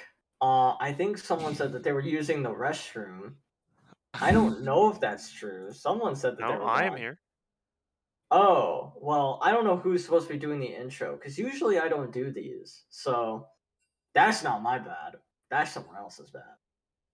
What do you mean? You're the one who always does the No, intros. I do You the do the intros you when we get in game. You silly goose. Wait, why are we in draft? This was not. This was. because This okay, was well, not communicated to me. apparently they are ready to go because we already have an Olaf being banned. Well, I see that. I see the draft now is going. So yeah, we have an Olaf band. We have a Sarah's being banned on the list. I thought we were going to the desk real quick. Which is not the case. But that's okay. We have a Yumi banned away as well. Hate seeing the cat. Cat's no fun. Not a good time at all with the Hecarim getting banned from the other side. Some reason don't want to deal with the Hecarim. I'd love to see the Hecarim again if I was Degenerate Esports. I'm not exactly sure if that's the one. I'm pretty sure that's actually Dorado on the red side. So makes Yes. sense. They valued it first pick. Gonna value banning it away so the other team can't pick it first. But guess what they do value right now? Misfortune. Can't say I blame them. Yeah, we definitely saw Misfortune did struggle a little bit at the start, but then once the game got a little bit longer, Misfortune was able to buy that first item. Suddenly, she just went, "Okay, bing bong, you're dead." Yeah, it was. I mean, just being able to build that crit, I do like the answer in Sivir with a Jarvan. Something like Jarvan makes it very difficult for Misfortune to play the game. If Misfortune's flash is burned, it's absolutely doomed down there in the bot lane. Yep, and luckily with Jarvan being picked up first on the side of Dorado, now, excuse me, Degenerate can go ahead and counterpick with a jungler of their choice. Mumu is going to be floated and locked in, I do believe. Yep. Yep, it is going to be flex towards jungle and support, and we do see, uh, according to what we're Oh, being told in chat, apparently Mumu is Rammus. It was a misclick. okay. I can get. I can't really get behind Rammus. I think we're going to game three based on draft already. Not. Oh God. Yo, let's go, dude. It is Sejuani time in the Was top lane. Trundle banned? No, Trundle wasn't Nope, banned. Trundle is live.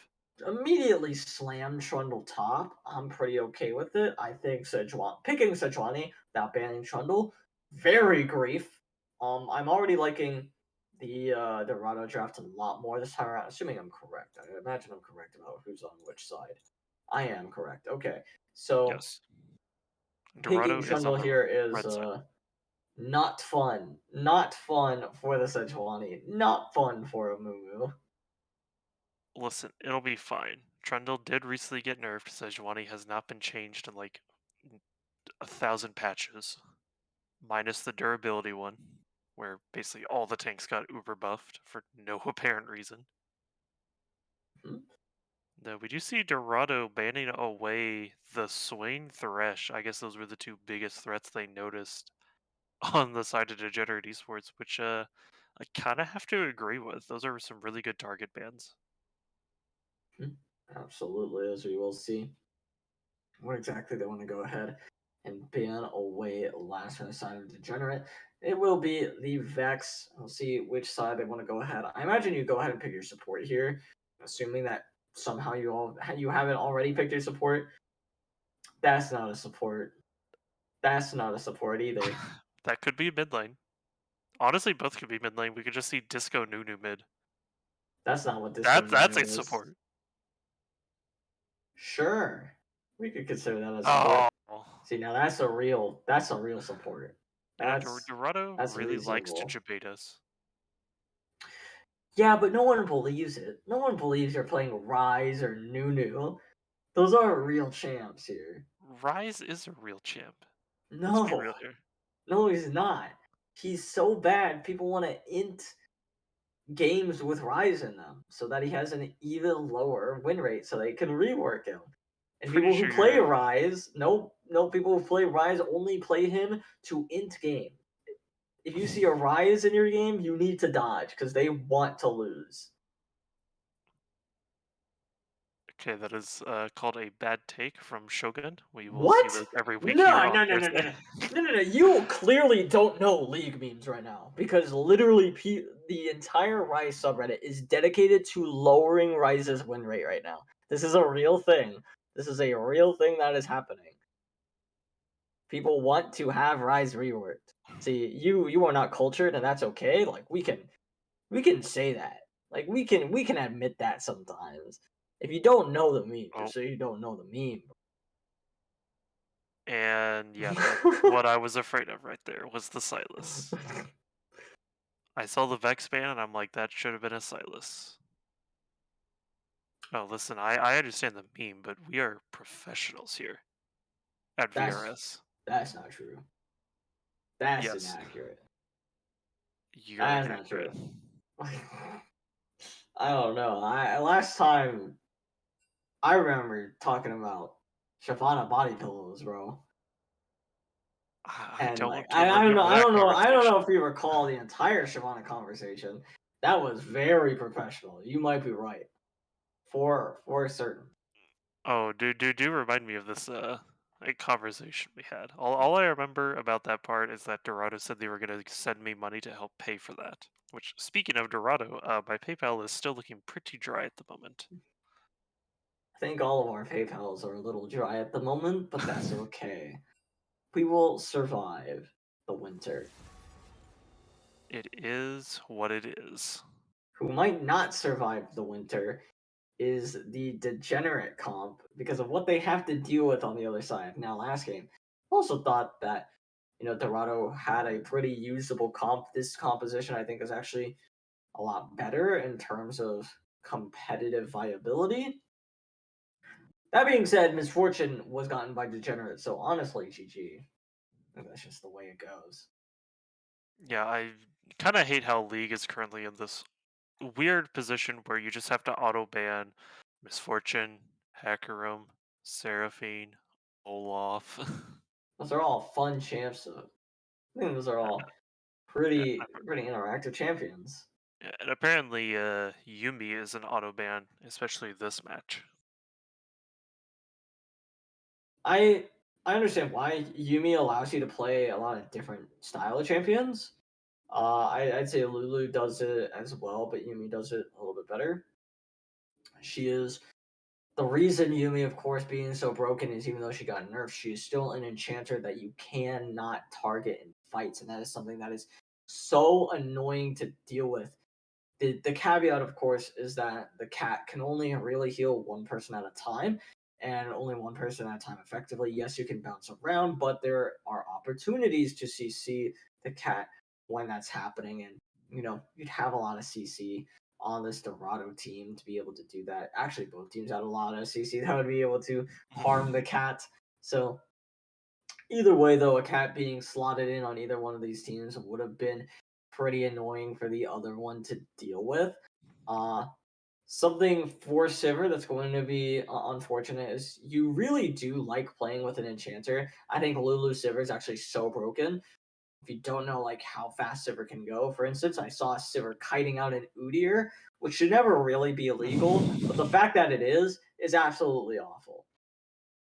Yeah, definitely one of those very interesting things whenever you watch certain characters just outpace another one while farming them. You're like, okay, this is a. At what point do you turn around and say, yeah, I'm not taking this? Well, at that point, you might just get run down like a dog. Might just have to look for an outplay. It really is. When do you look for that? But it's a difficult line to tread for sure. So one thing I want to point out is that during the last game's draft, you said Ramus is not a real pick or a real champion. So now we do have a Ramus here. What are I keep your forgetting opinions on that. this? Awful, terrible. I keep forgetting it's Ramus instead of Amumu, and I'm like, dang, how much better is Amumu here? Sounds so much better. Uh, I kind of like a Mumu here, but at the same time, I do enjoy Ramus, especially since, okay, I'm glad this isn't old Ramus. Because if this was old Ramus, that would be a throw pick. Well, yeah, old Ramos was always a throw pick. Okay. Yeah, I mean, how bad was old Ramos? What he all he did He he, was he was okay. he was worse than Udyr because he did the same True. job but worse. Rammus's big shtick was I close the gap faster. But now that Yeah, I've closed the gap, I die. exactly. You can CC one person and one person really well, very similar to Skarner, except Skarner's somehow even worse than both those options. Yeah, I definitely have to agree Skarner is the worst option. I do enjoy Skarner's ult more than Udyr and Rammus. Because, you can just grab someone and go, alright, you are under tower and you are dead now. Something fun to do with your opponents. Yeah, absolutely. And speaking of something fun to do, we got a very fun match coming up for you guys, but don't go anywhere because we're going to be back.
Alrighty, everybody, welcome back to game number 2 of the series between Degenerate Esports Reformed on the blue side, and on the red side we have Dorado Gaming Kappa. Very excited to see game number 2, especially after that game number 1. Degenerates kind of making Kong, Man, and I eat our words. Pretty much smashing Dorado, so we'll see if Dorado can clap back, or if Degenerates take it and clean 2-0. Yep, it is definitely going to be interesting to see. I know that some of us would like to see the clean 2-0 because it would be the first of this season on stream, but of course we do know the fans love watching those nice 2-1 big brawl fights that happen. But it is going to be interesting to see what happens. Both comps do look pretty solid on both sides. I do believe, and I don't want to cast your curse here once again, that Dorado has the slightly better composition, but now it's just a matter of who executes better. I think I would agree. It does seem just a tad bit better. We'll see how much better it truly is. As we got some dancing going on. Love to see the dancing. Yep, it is always fun to dance whenever you can. And even Silas is dancing in the mid lane. Lots of dancing going on here. Love to see it. Absolutely. Will they be able to get anything else done is the question. Besides dancing, probably not at level 1. Should not be anything crazy that happens. If you look at a lot of these lanes, early levels are going to be quite boring. Yeah, I do believe that a lot of teams will get a lot better once they hit their level 2 power spike. It will just be a matter of who will hit that level 2 power spike first, especially in this bot lane matchup. Absolutely, and now we see the Yone was kind of bullying Silas, doing his best to do so, but isn't going to get too much done there. Yone did hit level 2 before Silas, so he does have that slight bully power over Silas before Silas does hit his power spike at 3 whenever he has all of his abilities. Then at that point, Silas is like, okay, this is my lane, you can go away now. Absolutely. As we'll see exactly what they are able to get done here with junglers, as they are starting to path towards the mid lane, I think, or maybe Jarvan wants to go ahead and even invade this Rammus. Will he be actually allowed to do so is the question. Look how much damage that Trundle does to Sejuani right now. Absolutely nothing. But that should change later on in the game. Yep, but hang on, here comes Yone. Yeah, Yone wants to get something done at the top lane, try to turn this one around, get an early lead this time around, but Trundle just wants to keep fighting, trying to find the kill until the Sejuani gets first blood, makes it worth. Meanwhile, on the bot lane, they're trying to find the play, as now the, I got this one. I got it. Don't worry. Sivir, there it is. Jesus Christ. There you go. Let's do it. I was like Swain? No. Senna? No. No. There are no other S champions. I can't figure it out. Was doing her best to get out of that one. Doesn't manage to get away. I believe. Whoa, was that an execute? What exactly happened down here? To the point where there are 2 deaths on the blue side, but no kills for the red side. What's going up with that one? Oh, my scoreboard's broken. That's what's happening. Yep, that might with that one. It is being very weird. There we go. I fixed it. Good job. Yep, as Rakan was able to pick up a kill. Now I'm starting to see things a little more clearly. And this makes a lot more sense, I must say, than the zeros across the board. Yeah. You can see clearly now the rain is gone as this wave pushes in to this mid lane tower. Yone is going to be farming up quite a bit of gold, getting a nice lead, catch up onto this the other S character, Silas. The other S your curse character. over to me. Yeah, sometimes, I mean, it happens. There is like 150 champions. Some of their names are a little hard. So we got 3 characters in this game. Oh, sorry, this match alone that start with S. As now Jarvan trying to find a play, trying to find the EQ. There it is. Knocks that Misfortune up into the air. The knockup's going to come through once again from that Rakan. As now Misfortune going to run for the hills, but will still go down. Arch trying to find another one. Autos the tower, but the shield comes through. If that shield does not come through, that is certainly a kill for the Sivir down in the bot lane. Trying to find all that damage. Really like the creative use of that W. A lot of people wouldn't think about that. At least a lot of people that, you know, are lower than maybe Diamond. So Love seeing that one as now Sejuani trying to find the solo kill. Look at all those minions that are absolutely running this Trundle down as Rammus is running out to the top lane, wants to try to get a kill. And if you could deny this away from Trundle, it would be absolutely huge. They want to try to get something done now. Here they go. Sejuani does start tanking a little bit early, but now they go in. Trundle's going to go down so easily. No teleport for him. That's going to be so much XP that he's going to lose out on. Yep, and this is the part where Sejuani is now going to thrive. Not only does she have a nice CS lead, but she also... Well, yeah, that's the big thing. Does have a nice CS lead. Does also have a level on her Trundle, and currently has a plate, so definitely a nice gold lead as well. Yeah, you love to see that gold lead, absolutely. We'll see what they can do. Now we see Silas going in, trying to find something, not really able to get too much done to get that against that Yone. Maybe gonna try to dive with the Jarvan and the Rakan, but the Rammus is here to defend him. Yep, Rammus just chilling over with his Raptor buddies, waiting to see if Silas is going to all in here. Silas does steal Yone's ult, so it is going to be interesting to see how the Silas uses it to his advantage. Absolutely is. Now here comes the Rammus trying to find something. Rakan gonna get out with that W very easily, as he should be donezo there now. Sivir could be in some trouble as the squad is headed down south. Speaking of heading down south, I had to laugh at Becky's joke in chat saying we need a Cowboy Rammus, owner of Rammus Ranch.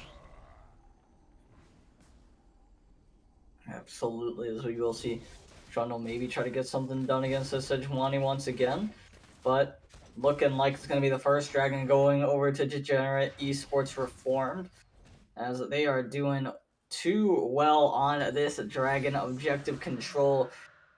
If you are a Degenerate Esports fan, you got to be feeling at least a little bit good about their chances in game number 2 here.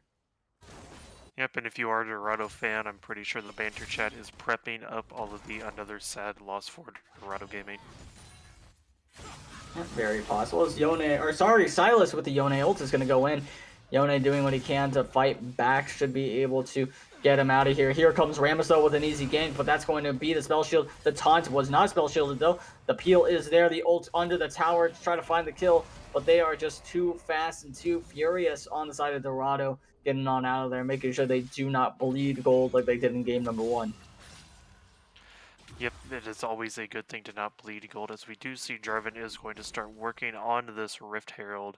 Honestly, Dorado's looking for anything to help push them back into this game. I mean, surprisingly, at 8 minutes in, it is currently tied 3-3, and the gold lead is kind of the same. Absolutely is. That was Silas trying to go back in, trying to get a little bit more done. Was not able to do so, though. Meanwhile, Rift Herald's going to go down, going to be taken over by that Jarvan. Jarvan going to start walking back towards his Raptors, take as much as he can. And we'll see what exactly they're able to get done towards the mid lane. Rakan is here to make a play onto Yone, but with no Silas ultimate available, might be a little bit more difficult to get done. Yep, and as we do see a big engage going on to the Yone, Yone does have to flash away. So that is going to be a nice little time for Yone to not have a lot of mobility. Sejuani doing nice poke damage onto this Trundle. Yeah, something unfortunate about that play is Rakan did not have ult, so had a much lower chance of going well. Meanwhile, Sejuani's forced to flash away. Nice spell shield though. The Sivir will be just fine down in bot lane. Rakan has arrived, trying to soak up some XP to get that level 6, get that ultimate ready. As the Taric is also approaching level 6, could be a little problematic once he gets there. The stun is going to land. That's going to be the bolt time coming through. A lot of damage on his Sivir. Sivir is 1 HP. Here comes the Taric. Taric trying to find a kill. He is now leaving. He should go down. Here comes the Sivir Q to find the kill, as that's going to be the Rakan going down as well. Misfortune able to find a trade kill back. The supports have been traded. And my Misfortune is going to come out on top in that one, because she also gets to crash the wave, maybe even get a plate for her troubles. I do believe she is going to get a plate here. We do see Silas clearing a ward. The Sejuani doing a really good job zoning this Trundle out.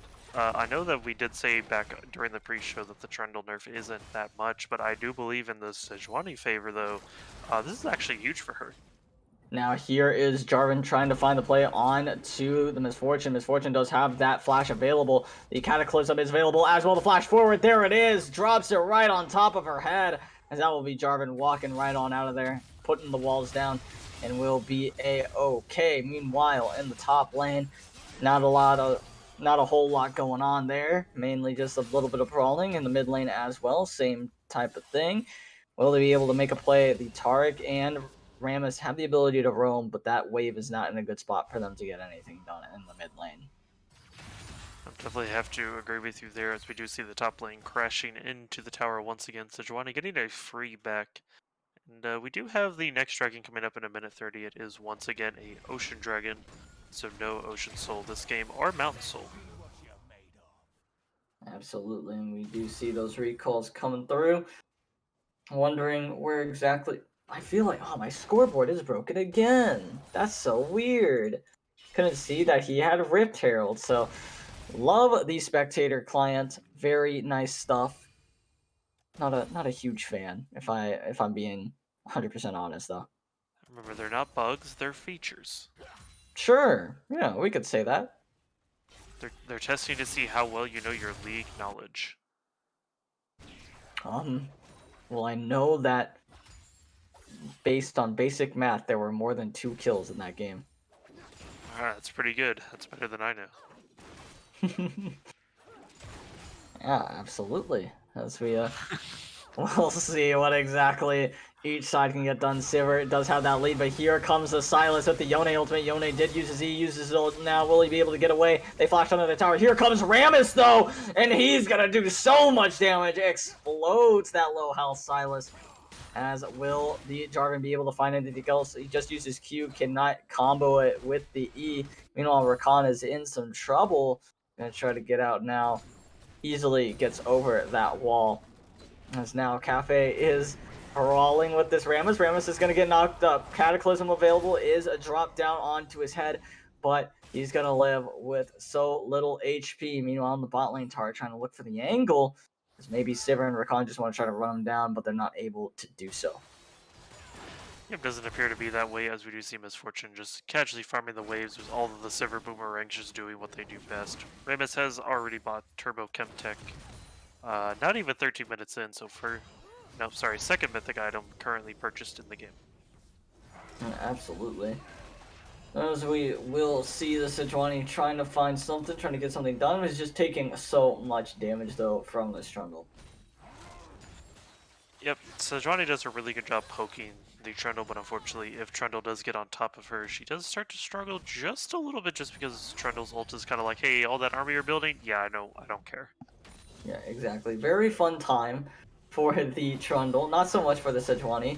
Now Sejuani is trying to, brawl with them under her own tower. Should go well for her, but he's going to go ahead and take that plate, greets for it a little bit. Not having an ult available is a pretty dire situation. Rakan's going to go in with that ultimate. Misfortune is in a very bad spot as she's going to go down. That ultimate was not enough from Taric, as now nice little front flip over the wall from the Rammus, but that's going to leave the Taric out to dry. He's going to go down, had flash available to get out, but did not want to use it. Meanwhile, Yone getting on top of Cafe. Cafe going back in, though, with that EQ combo, as now the Rammus trying to find the kill is going to get knocked up, though, by that Rakan there. Rakan doing what he can, but that's going to be the Yone going in onto the backline, missing just about everything. Flashes forward with that ignite, finds the kill, finally. Double kill for the Yone. It is a battle of the mid laners once again. Will he be able to hit the Q? He's running circles around the Yone, trying to dodge everything, and he's going to get shut down.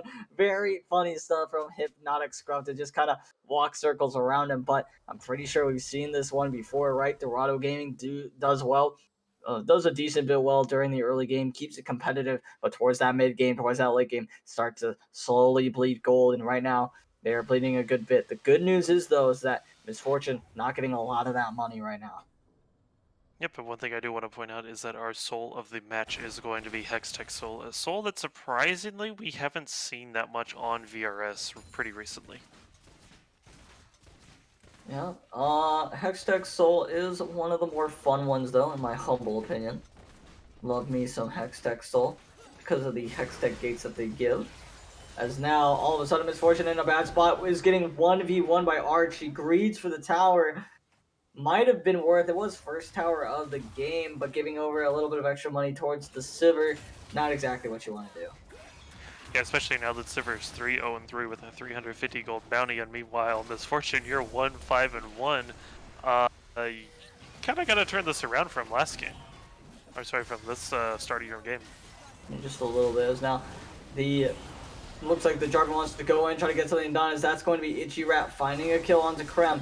Now they're trying to get a little bit more done. Will they be allowed to do so? Yone is here, but guess who's coming up behind them? Silas wants to try to get into this fight, flashes over the wall. Here they come. That's going to be a knockup directly into the air. Sejuani wants to try to get out of here. They're going to try to fight under their own tower. No ultimate available for the Yone for just a little bit longer, though.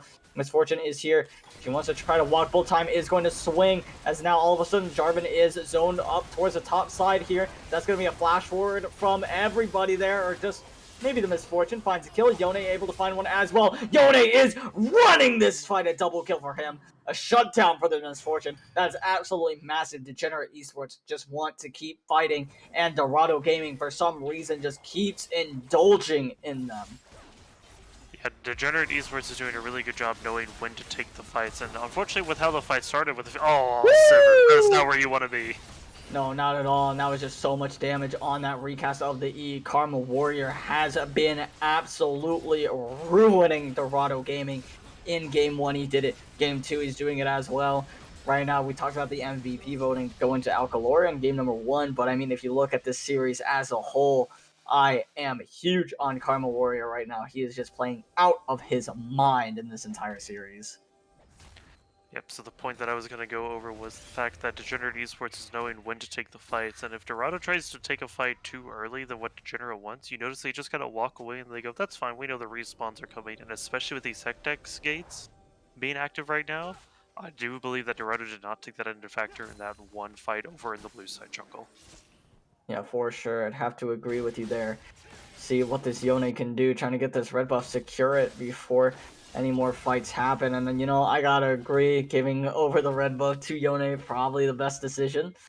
I want to try to collapse on Silas. He knows he can't really get away with getting this tower. Gonna have to back off. Yep, and we do have the Hextech Dragon spawning in just about a minute. Rakan doing a bit of a flashy recalls there, as we do see Misfortune clearing this wave. Not really a good position you want to be in at the moment.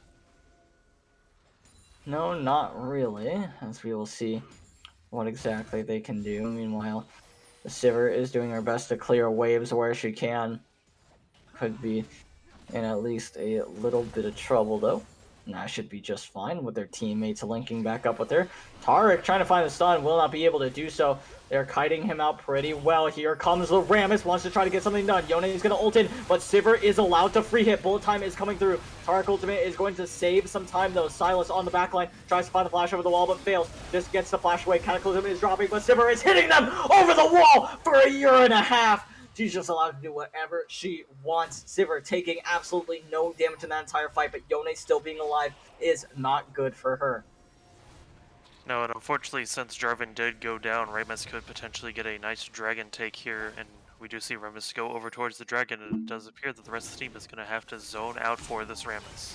Yeah, TPs are coming through. Here comes Trundle. Here comes the Dorado squad. Yone's still alive, though. Makes this a pretty scary fight to go for. They want to go ahead and ult over. That's Sejuani. Sejuani does get ulted, but onto the backline goes Yone. Yone trying to find the kills. Yes, he will find it. Sejuani is the one who ends up blasting it there. Full time over the wall is hitting absolutely nothing. Is now, or wait, maybe that was the Silas. It was actually a good ultimate. Never mind, it was not the Misfortune. In all reality, I got a little baited, as they will finally get in there. Misfortune now here does not have the full time available herself. Rammus is going to go down. All of a sudden, Taric is trying to distract and delay this dragon from going down. All of a sudden, Misfortune trying to end this dragon. Jarvan is here, is just going to smite it away and now chase down the Misfortune. This is one hell of a game. It is still neck and neck, as Dorado is the one who punches back. And Dorado, for what I believe the first time in a mid-game series, they currently have the lead, so it's going to be a matter of if they can hold on to it. Herald does crash into the bot turrets. They are starting to crack turrets. That is the first tower they have taken this whole game. Yeah, absolutely, as we will see. what this Sivir can start getting done. If Sivir can keep free hitting like she was doing in that last fight, things are going to be absolutely blessed for Dorado. But I can see a world for certain where the Sivir does not exactly do that, right? Where she's not able to get away with just free hitting, where Yone is able to get on top of her with the Rammus, with the Sejuani, and take her down. But the question is that a realistic option in these fights? It's going to be all about how they're able to set up the fights. And just a lot of attention is going to be on the Sivir, I gotta say.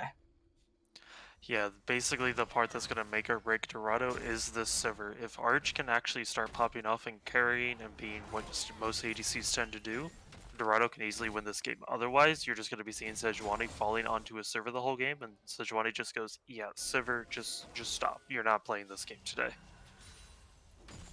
Yeah, absolutely, as we will see what they will try to do. The Trundle is running his way out of this one.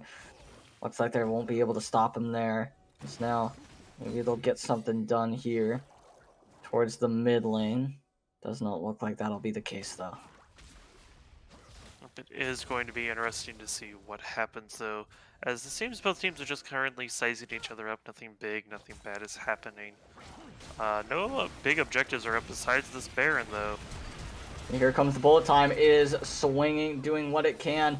Just not quite enough there. Now Yone running after them. Will he be able to do anything? Does not look like that will be the case. So we'll go ahead and start running out of this one. Here comes the... That was, in fact, the Silas who wanted to try to get something done, but he's just not allowed to do so. Yeah, all in all, both teams have kind of stalemated here at the moment. I mean, sure, Dorado does have a slight lead over Degenerate, but Degenerate does have that one dragon extra padding layer. For sure. So we'll see. The Rakan's going to go ahead and take the Hex Gate. Should be pretty safe to do so. Because now Yone wants to go ahead and take this ward for himself. Will they be able to get anything done is the question. We are seeing Silas push the top lane by himself, doing a nice split push. Rakan in the field of wards, clearing the control ward, so now Dorado has full vision in this barren river. Very scary to walk into. Fun gameplay clearing wards, as now Trundle wants to go ahead. He said keep on pushing out this bot lane. Sejuani has a very hard time matching him, but can go ahead and take away this wave. You see this Baron getting set up by Dorado. Well, can they do so? Tara could be caught out here, and that would be pretty huge. But Yone is here as well. Yone is getting very low, has to E out. Will he go down, though? Here comes the Silas, as both of them, I believe, are going to ult out of that one. Rakan, Rammus, if he gets caught, would be dire, as now they will turn their attentions towards that Baron. Yone, forced to base, has Ignite, no TP to get back in a reasonable amount of time. Yeah, I don't know how I feel about taking Baron here. I mean, the game is a little bit too close. You're kind of burger flipping, but Silas is in position, and it seems that Dorado's not sure if they actually want to take this Baron now. I mean, Yone wasn't there. It was a pretty reasonable decision, and it seems like they more just want to play for the turn, but Yone is getting here, so now it's a really dangerous play to go for. Yone is back. Bullet time! It's hitting so many people, but it's not doing nearly as much damage. Trundle walks right back through it and dies! Oh no! A disaster for Dorado, as so many members, 3 members of Dorado will go down. Sivir and Rakan are the only ones that make it out, and they have lost the Baron. They had an opportunity, they had a window to go for it, but they waited for Yone to walk back, and for what? And for that reason, they give over the Baron to Degenerate Esports Reformed. If Degenerate Esports doing a really good job focusing up in that fight, we did think that Misfortunal did go a little bit wide, but for whatever reason, Trundle decided, yo, let me take the long route through here real quick. Yeah, he did not respect the damage that it could still do. Yes, it doesn't do as much damage as if he went lethality, but that does not matter. It is still something that needs to be a little bit respected at the very least. Just can't be walking through that. I get you wanted to go to the other side of the fight, but can't get there if you are dead. Now, 4th dragon of the game being played for. It would be the Degenerate Esports Reformed 3rd dragon. It would be Dorado Gaming Kappa's 2nd dragon. Will they be able to do it is the question. Yone is in, trying to clear out the vision. Will not get punished for it because of his E. Rakan looking for a flank, looking for a play. Sejuani ultimate being taken away by Silas. Rakan, question is, do they have vision of him? If they do get vision of him, if they do see him on the flank, if they do end up spotting him out, this could be disastrous, but it also could be absolutely monumental. Here he is on the flank. He might have just gotten spotted out. They're going to go in on him. Maybe. Not quite. They did start spooling up. Rakan still has that flank, has the ultimate. He's coming in now. He wants to try to find the Misfortune, but the Misfortune is dodging away from everything. Tarek is ulting, trying to keep his team alive for this play. Arch is running for the hills. Arch will go down. Misfortune is also going to go down, though. It is an absolute bloodbath. I believe it is Dorado Gaming who is winning it. Yone's still alive with a Sejuani, though. Maybe winnable, but they managed to find the Yone finally. Sejuani is the last member alive. Will he be able to do it? No, he will not. He will get shut down. And Dorado Gaming, once again, strike back and win a fight of their own. Yep, that was a really good interaction there. Definitely from Itchy Rat on the Rakan, definitely doing his good job playing in a rat spot, making sure he couldn't get spotted out. Very curious as to why Degenerate didn't have a ward in that bush, because as we know, Rakan has so much mobility, he can just jump over any wall he wants, so there could have been any potential for a flank. It was very strange, but they actually do spot him out, right? I'm pretty sure he walked in a place where they would have had vision, at least. From my angle, I imagine Ramos did. He actually started, queuing towards the Rakan, and it felt like maybe they could, force the Rakan out of that position. Yes, the Dragon can start getting taken, but then that gives you enough time, once you scare away the Rakan, you can immediately turn around and start running back because you're so fast. You're able to, start getting to that point, but, Rakan kind of gets away with that flank and is able to do some damage. Yeah, he doesn't really manage to hit the Misfortune, but he causes enough chaos in that backline to allow more access for his teammates. As now Silas wants to try to find a solo kill on a Misfortune. Misfortune just a little bit too far up. You have no vision, so you will die. And that is another window for Dorado Gaming to start taking just a little bit more. Yep, it is currently tied 2-2 on the Dragons. Dorado does have 2 more kills, but the gold is only about 1,000 difference. There's really not a whole lot of difference here. So this is still anyone's game as compared to last match. Yeah, and last match was a bit of a slaughter. Something that you got to be watching for if you are, a degenerate esports fan, is you want this Misfortune to stop getting caught out so many times. Because, you aren't as ahead as you were last game, and it felt like Misfortune was getting caught out a lot in the last game as well. But it didn't matter as much because that Swain was just such a 1v9 potential. Now Rammus walking all alone into his own jungle, but guess what? Tarek, you're next on the menu, flashing out of the Cataclysm. The Jarvan is going to go in with that EQ. Misfortune is back on the map, and you gotta wonder, what is Dorado fighting for here? Not a whole lot. Yes, if they get free picks, it's pretty good, but they know exactly when to back off, and they do here because they're like, you know what? If we continue, it's a pretty, high risk, low reward type of play. There's no Baron, there's no Dragon to get. Just play for the pick. Maybe we can get a tower. Don't get the pick. That's okay. Nothing ventured, nothing gained. Yeah, especially at this current time where the only, I guess I'd say free tower is the top lane tower at the moment, especially the tier 1, which I do believe, yep, it does go down on its own from the minions. So now we're kind of at this weird position where these tier 2 towers, unless you split push, you're not really going to see any tower destructions happen until a big team fight. No, not really, as now we will see what exactly they can do. So maybe the Jarvan, the Rakan, the Sivir can go ahead, make something happen. Meanwhile, right above them, if you look, the Tarek, the Rammus, the Sejuani, doing what they can to clear out some vision, maybe open up the flank just a little bit more. Yep, it is definitely going to be interesting as we do have 1 minute until Baron spawns. It does seem that both teams are doing their best to get as much vision in the river as they can. And that does seem to be the case. Spooling up is the Rammus. He wants to try to get in there. The Rakan could be in some trouble. This entire team could be in some trouble, but here comes the Trundle. Trundle TPing in. Bullet Time is doing a lot of damage, but here comes Cafe onto the backline.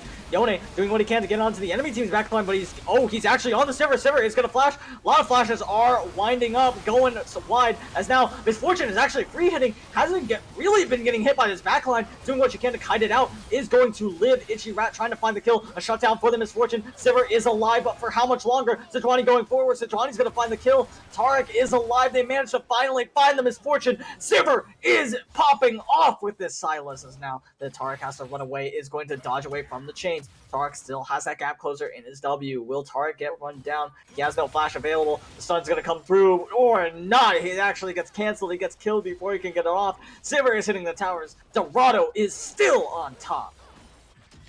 Yep, Dorado doing a really good job on that team fight. I do want to say the big questionable play I had on the side of Degenerates was just how early that Taric ult was. Taric ult should be used more as a sustain rather than an engage tool. And it seemed like the Taric ult just came, like, I want to say like 10 seconds way too early in that fight. I do think the Taric ult has to come at least a little bit early, because you can't use it too late, because then your entire team's dead, right? And you look at how much damage this enemy team can do. You can do so much damage. You want to try to, you know, I do think you're right. I do think it did come a little bit early. You go ahead, you pop off the engage, and once that TP is finally finished, as soon as it's finished, like the second that it's finished, that's maybe when you want to go ahead, start using that ultimate, so to kind of dissuade them from engaging on you after that. Because after you use that ultimate so early, it's like, what damage are you realistically blocking? There's not a lot. They're on the run from you. You want to make sure that you're using it as that disengage, as you're saying. 100% agree there. So now Taric could be in some trouble. Is running away. Going to be just fine. But if you take a look at this one, it is a completely different story from game number 1. The bot lane for the side of Degenerate Esports Reformed. 17 deaths for them down there. Not at all what you want to see. Making it rather difficult for this Yone to play the game, for the Rammus, for the Sejuani. Yep, and as we do see, the Baron is up, and once again, we're going to have another big Baron fight. I don't think this Baron fight will help decide who wins the game, but I do think it will shift a lot of momentum into their favor.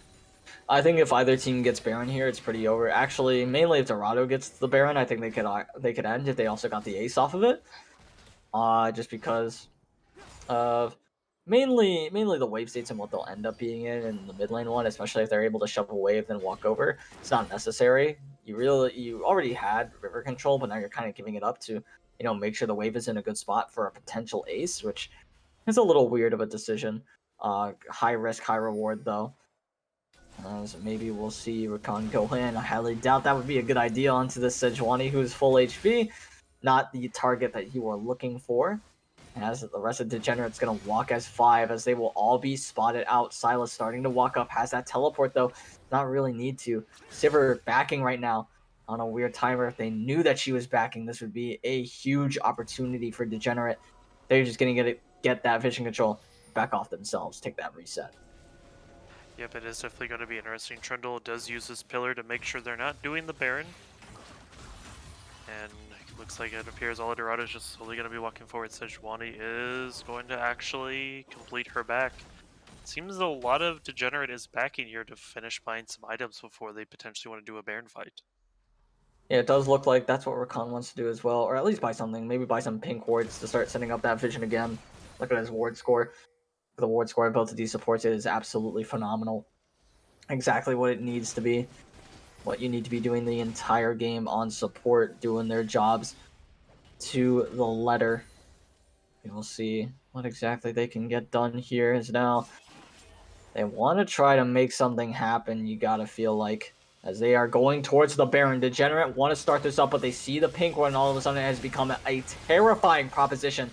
Teleport coming in from Sylas on the flank with the Trundle. As now, the Jarvan's going to go in a huge Cataclysm into the Rakan W and ultimate.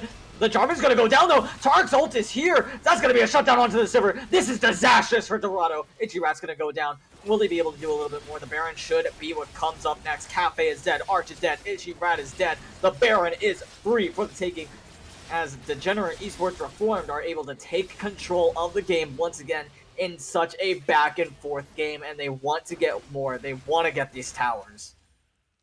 Now, friendly reminder, this is only game 2. If this was game 3, this would be one that you would be on the edge of your seat the whole time. This is only game 2, so there's still, even though Dorado lost that fight, they still have a chance to bring it back in this one. I mean, there's still a chance, but if you are Degenerate Esports, this could be the series for you. If you're a Dorado fan, you could have lost the series off of that Baron, so don't back up off the edge of your seat because this could be the series as well. They could push for the end. Maybe they overstay their welcome. That's going to be the Sejuani ult that flings wide.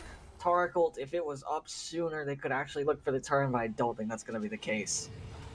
Fun fact, that was Silas who stole Sejuani's ult, trying to stop them from their retreat. You know, I forgot what team Sejuani was on, so I just kind of saw it fling, and I just kind of assumed which team Sejuani was on. It's been such a long game, such a hectic one. Not even that long of a game, all things considered. But I mean, 35 minutes, 59 kills. I love to see such a bloodbath. Yone wants to go in, a huge knockup, a huge ultimate for him, but there's no Taric ultimate. This could have been a disaster for them. They managed to get out for now.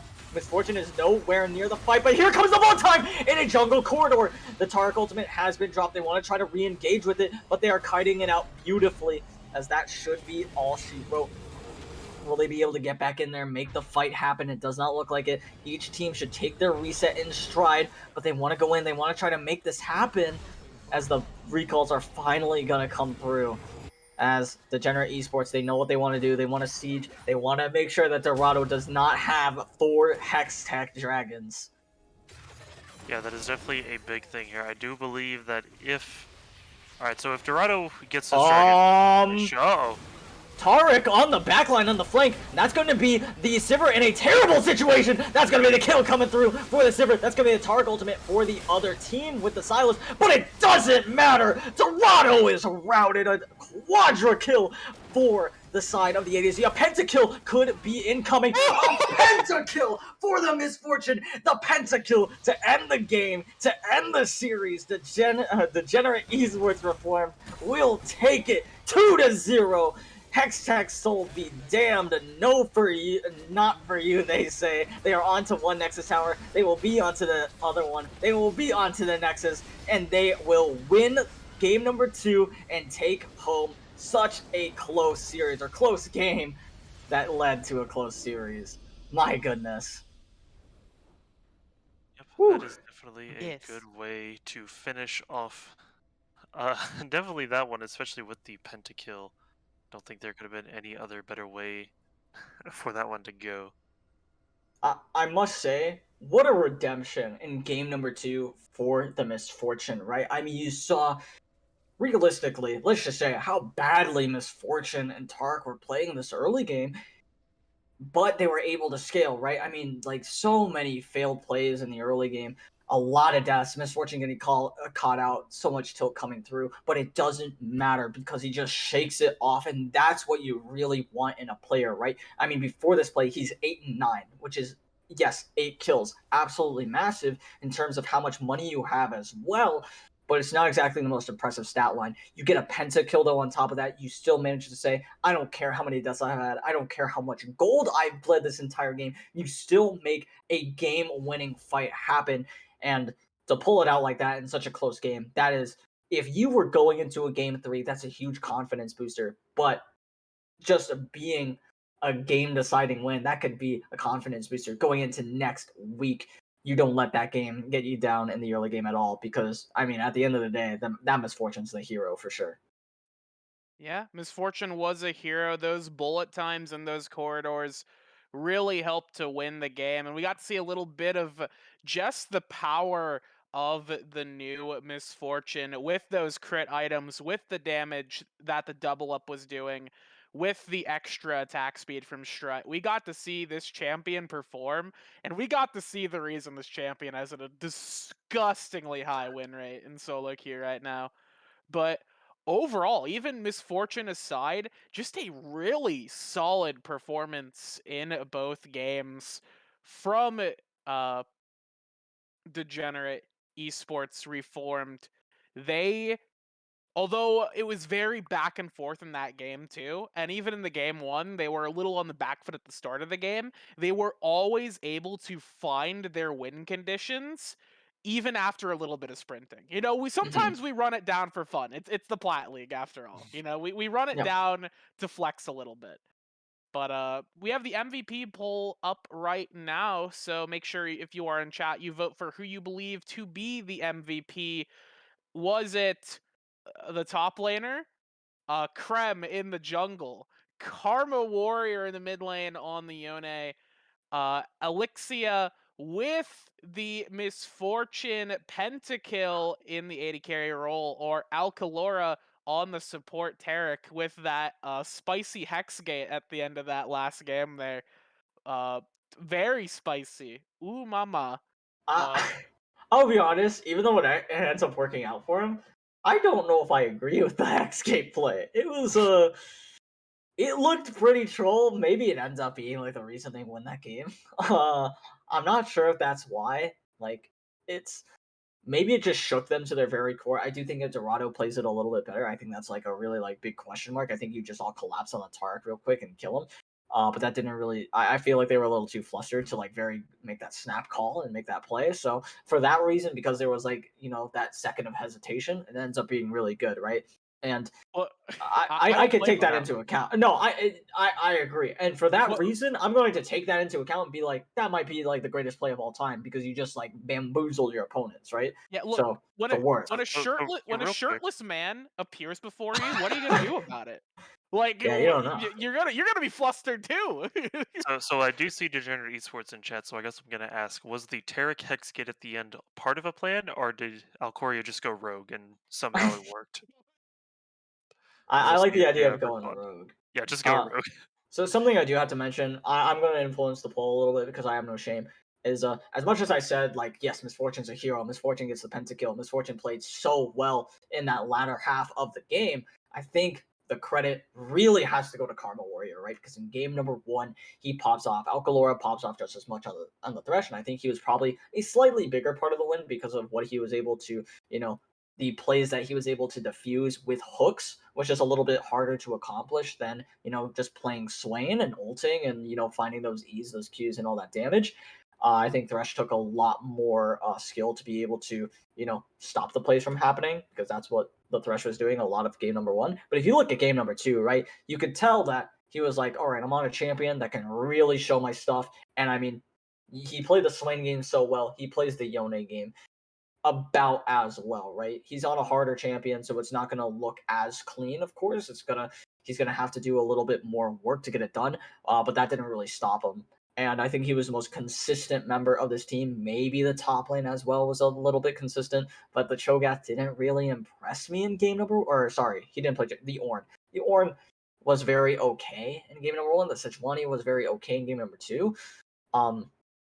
But the Yone, I just could not keep my eyes off of Yone making plays. Every time there was a team fight, I was like, is Yone doing his job? Is he on the back line? Is he finding the kills? And if the answer was yes, usually Degenerate came out on top in the fights.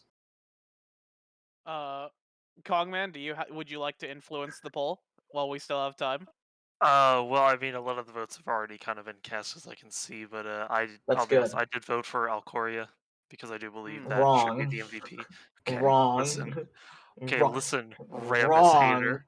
Look, did you see that What? Hexgate though? You The said Yo, you Hexgate. said you said here's the thing. Alcalora. Here's the thing. Alcalora's a support. What do you mean? Here's the thing. Ramus has nothing to do with I this. asked the team, and they even said it was all part of the plan. They called for the collapse. They called for the flank. Then it wasn't I was. him. It wasn't his cool play. It It's was the still his cool team's cool play. play. He clicked No, the it's not. Hexgate. Come on. Oh, oh. Who else is gonna click it? Okay, I'm Shogun, no, no, no. I'm gonna keep it. I'm Shogun, gonna keep it Shogun, 100. No, Shogun, no, no, no. Shogun. Hold on, no, no, no. He ran it. He ran it in game number 2. We can No, no, say no, that no. he ran No, it no, in no, game no, number no, 2. no, no, no, That's no. just facts. Okay, apparently I'm being told that we need to work on the name pronunciation, but just me. Alcalora? What? Which Alcalora. one? Alcalora. You said What we're I all say? saying it. That's what I'm saying. I Alcalora. feel like we're all saying All right. Alcalora or Alcalora. Okay. Al? I've got like Al? 3 seconds left. If you haven't voted yet, vote Krem. Ramus time. Let's go. Wrong. Wrong. Ramus, Listen, best champion, listen. North America. Let's go. Listen. Best champ I, in the format. It can't I, get any better. so I love how I can't defend the support player because Shogun and his ADC ego is just fuming. I'm a support No! player, you dog! Look at my match history. He doesn't know what he's talking about, bro. I'm a support Dog player. lost. I respect supports. Listen, Huh? Dog you- lost. What do you mean? Oh, my bad. Oh, we got a funny guy over here. We got a comedian. Just calling up Dodge. Get me off the desk. It looks like we have an MVP vote ready, though. The points are God, it better be the mid done. laner. I've got It's some nowhere. great news. It's It not the is fucking mid laner. Alcalora. Woo! Alcalora on the support gameplay. That's so great. Sometimes you sprint fast enough to save the world. That is what the Flash does. So I will say know. that's my third choice. That's like my third choice for Your this third one. choice. I could have been meaner, but I do think his Thresh game was so damn good that he actually deserves like the third place in my like little MVP voting here. I think second place is like I could have understood Elixia getting it. I don't know if that's correct pronunciation. If it's not, please correct me. But the misfortune in both games was really strong towards, of course, mid to late game. The pentakill, I gotta give credit to a pentakill where there is one. Now, the Taric, I have a huge problem. You're the one, Kongman, who said that Alcalora trolled by ulting a little bit too soon and engaged with it, and it actually cost them that fight. Yes, that Alcalora, one fight. yeah, I don't think he ever did something super proactive besides like the the Hex gameplay. Okay, okay. And keep in mind, I love Alcalora. I love his gameplay. I loved his Thresh game as well. But I think it's a huge disservice to their mid laner who popped off in both games and was, I consider, the only reason they won game number 2, because if he was not competitive in game number 2, this team gets rolled 100%. He is the bridge for this team to allow them to play the late game. Yeah, Yeah, don't no worry about it. rebuttals. I'm a genius. Don't worry about it. All I'm saying is, support diff, best. I mean, that's true too. I mean, don't get me wrong; it's also supportive, Shogun, but that's a whole Mulvane. other thing. Yeah, we gotta give definitely respect the Thresh in game 1 was incredibly solid. Yes, And I agree. although we did run it a bit in game 2, that is a-okay. Sometimes it's necessary to sprint it down to help your team out. And I think dying strategically is absolutely the best thing So to true. do. Unfortunately, I see your request. Unfortunately, we do not do interviews during the regular season. That's lame. We should. I mean, Wait. we haven't in the past. Would we be interviewing the MVP? No, Krem wants to yell some words. He could yell some words in my DMs. Fine. Yeah. Oh, Why don't you bully in chat? Why don't you Or banter. At me and banter. Let's go. let's at Shogun in banter. All right. Explain to At me Shogun why in your banter. support's your MVP and not your mid laner. Explain it to me in plain English. Easy. I got that one for you. No, don't. What Okay. did Corky do game 1? Well, Corky He was wasn't Corky! Corky was You the said the other mid team! laner. Okay. Corky was the Alright. jungler. Wrong mid laner. Yeah, Someone true. gave you someone failed context clues in like 7th grade. My bad. Wait, did Nah, we watch the same game? I don't know. Don't what worry are you about talking it. about? What are you talking Don't worry about it. What do you mean? Now you're just being silly. Becky turns the camera off. Yeah, Just- well, oh my, did my camera really die again? Yeah, it's It been did for a alright. moment. That's Yeah, I Okay. see it on unfortunate. stream. Awesome. Well, we can We're go good back to the now. desk, and hopefully I'm back. I might not be though. I think we're good. Okay, epic, awesome. Yeah. The fans want to It's see all a right. Krem interview. All right, we'll interview you from chat. How you doing, Krem? Tell us how you're feeling. Oh, I'm froze. I'm froze as hell. L. L. Absolute L.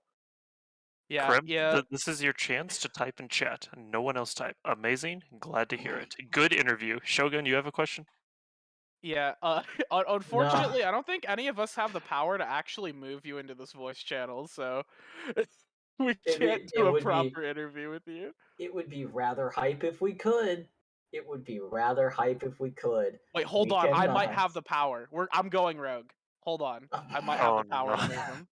Going ghost. I'm going rogue. All right, Krem, are you ready? You better be ready. I'm No, here we pulling go. you in. Hasn't even joined a call though. He's I still think in Becky. a. I think Becky could see other chat.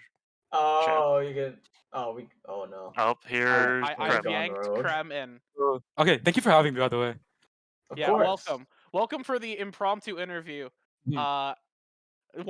You've come on to explain how your support is the best player on your team and not your mid laner. So why don't you Uh, enlighten Shogun, okay, the so non-believer, as to the so power of I Alcalor? definitely Massive see where non-believer. Shogun's coming from, right? Thank I you. mean, like when you actually look at the stats, right? Very much Karma was a carry, right? And no one can deny that, right? Karma was by far the centerpiece in both games, right? The Swain went crazy, the Yone went crazy. That's what got us those like the damage in the fight. I straight up bought a Knight's Vow just to make sure I kept the Yone alive, you know? We made sure that we played to our win con. However, the strategical prowess of Alka, the way that he set up fights for us, genuinely won it for us. And that's why I think Alka Okay. deserves that MVP. Because overall, when it comes to how he used that utility, how he got those stuns, how he helped us clean up those fights, that man, oh my god, chef's kiss to the genius of Alkalora, man. Yep. And chef's kiss Yep. to the magic fingers of Karma. Because I won't deny, Karma, when you're talking about who's the carry MVP, hell yeah, Karma was a fucking carry, right? But Alka, the big brain man himself, he got us through those tough times. You know what I mean? The ups, Mhm. the downs, the struggles, all that, 100%. the Great Depression. You know, we love Yep. our boy Alka. Yeah. Uh, Alka literally FDR right now, getting us through the Great Depression. Uh, Mhm. feeling great. Yes, I'm feeling amazing. Hey, Anything else you'd like to say while we have you here? I just want to know, thank you for my team. Just you guys are a bunch of amazing players. All of y'all deserve MVP in your own right. Fucking Elixion, the pentakill. Proud of you, brother. Like even though we had some rough starts, hey, I love y'all. Other than that, hey, I kind of low key. I'm gonna boost my own ego here. Kind of five-headed Mhm. the scouting before the game. I'm thankful that my team actually believed me on my scouts. And I appreciate that we actually stuck to the game plans that I set up. And I love you guys. Thank you so much. Thank you for having me as well.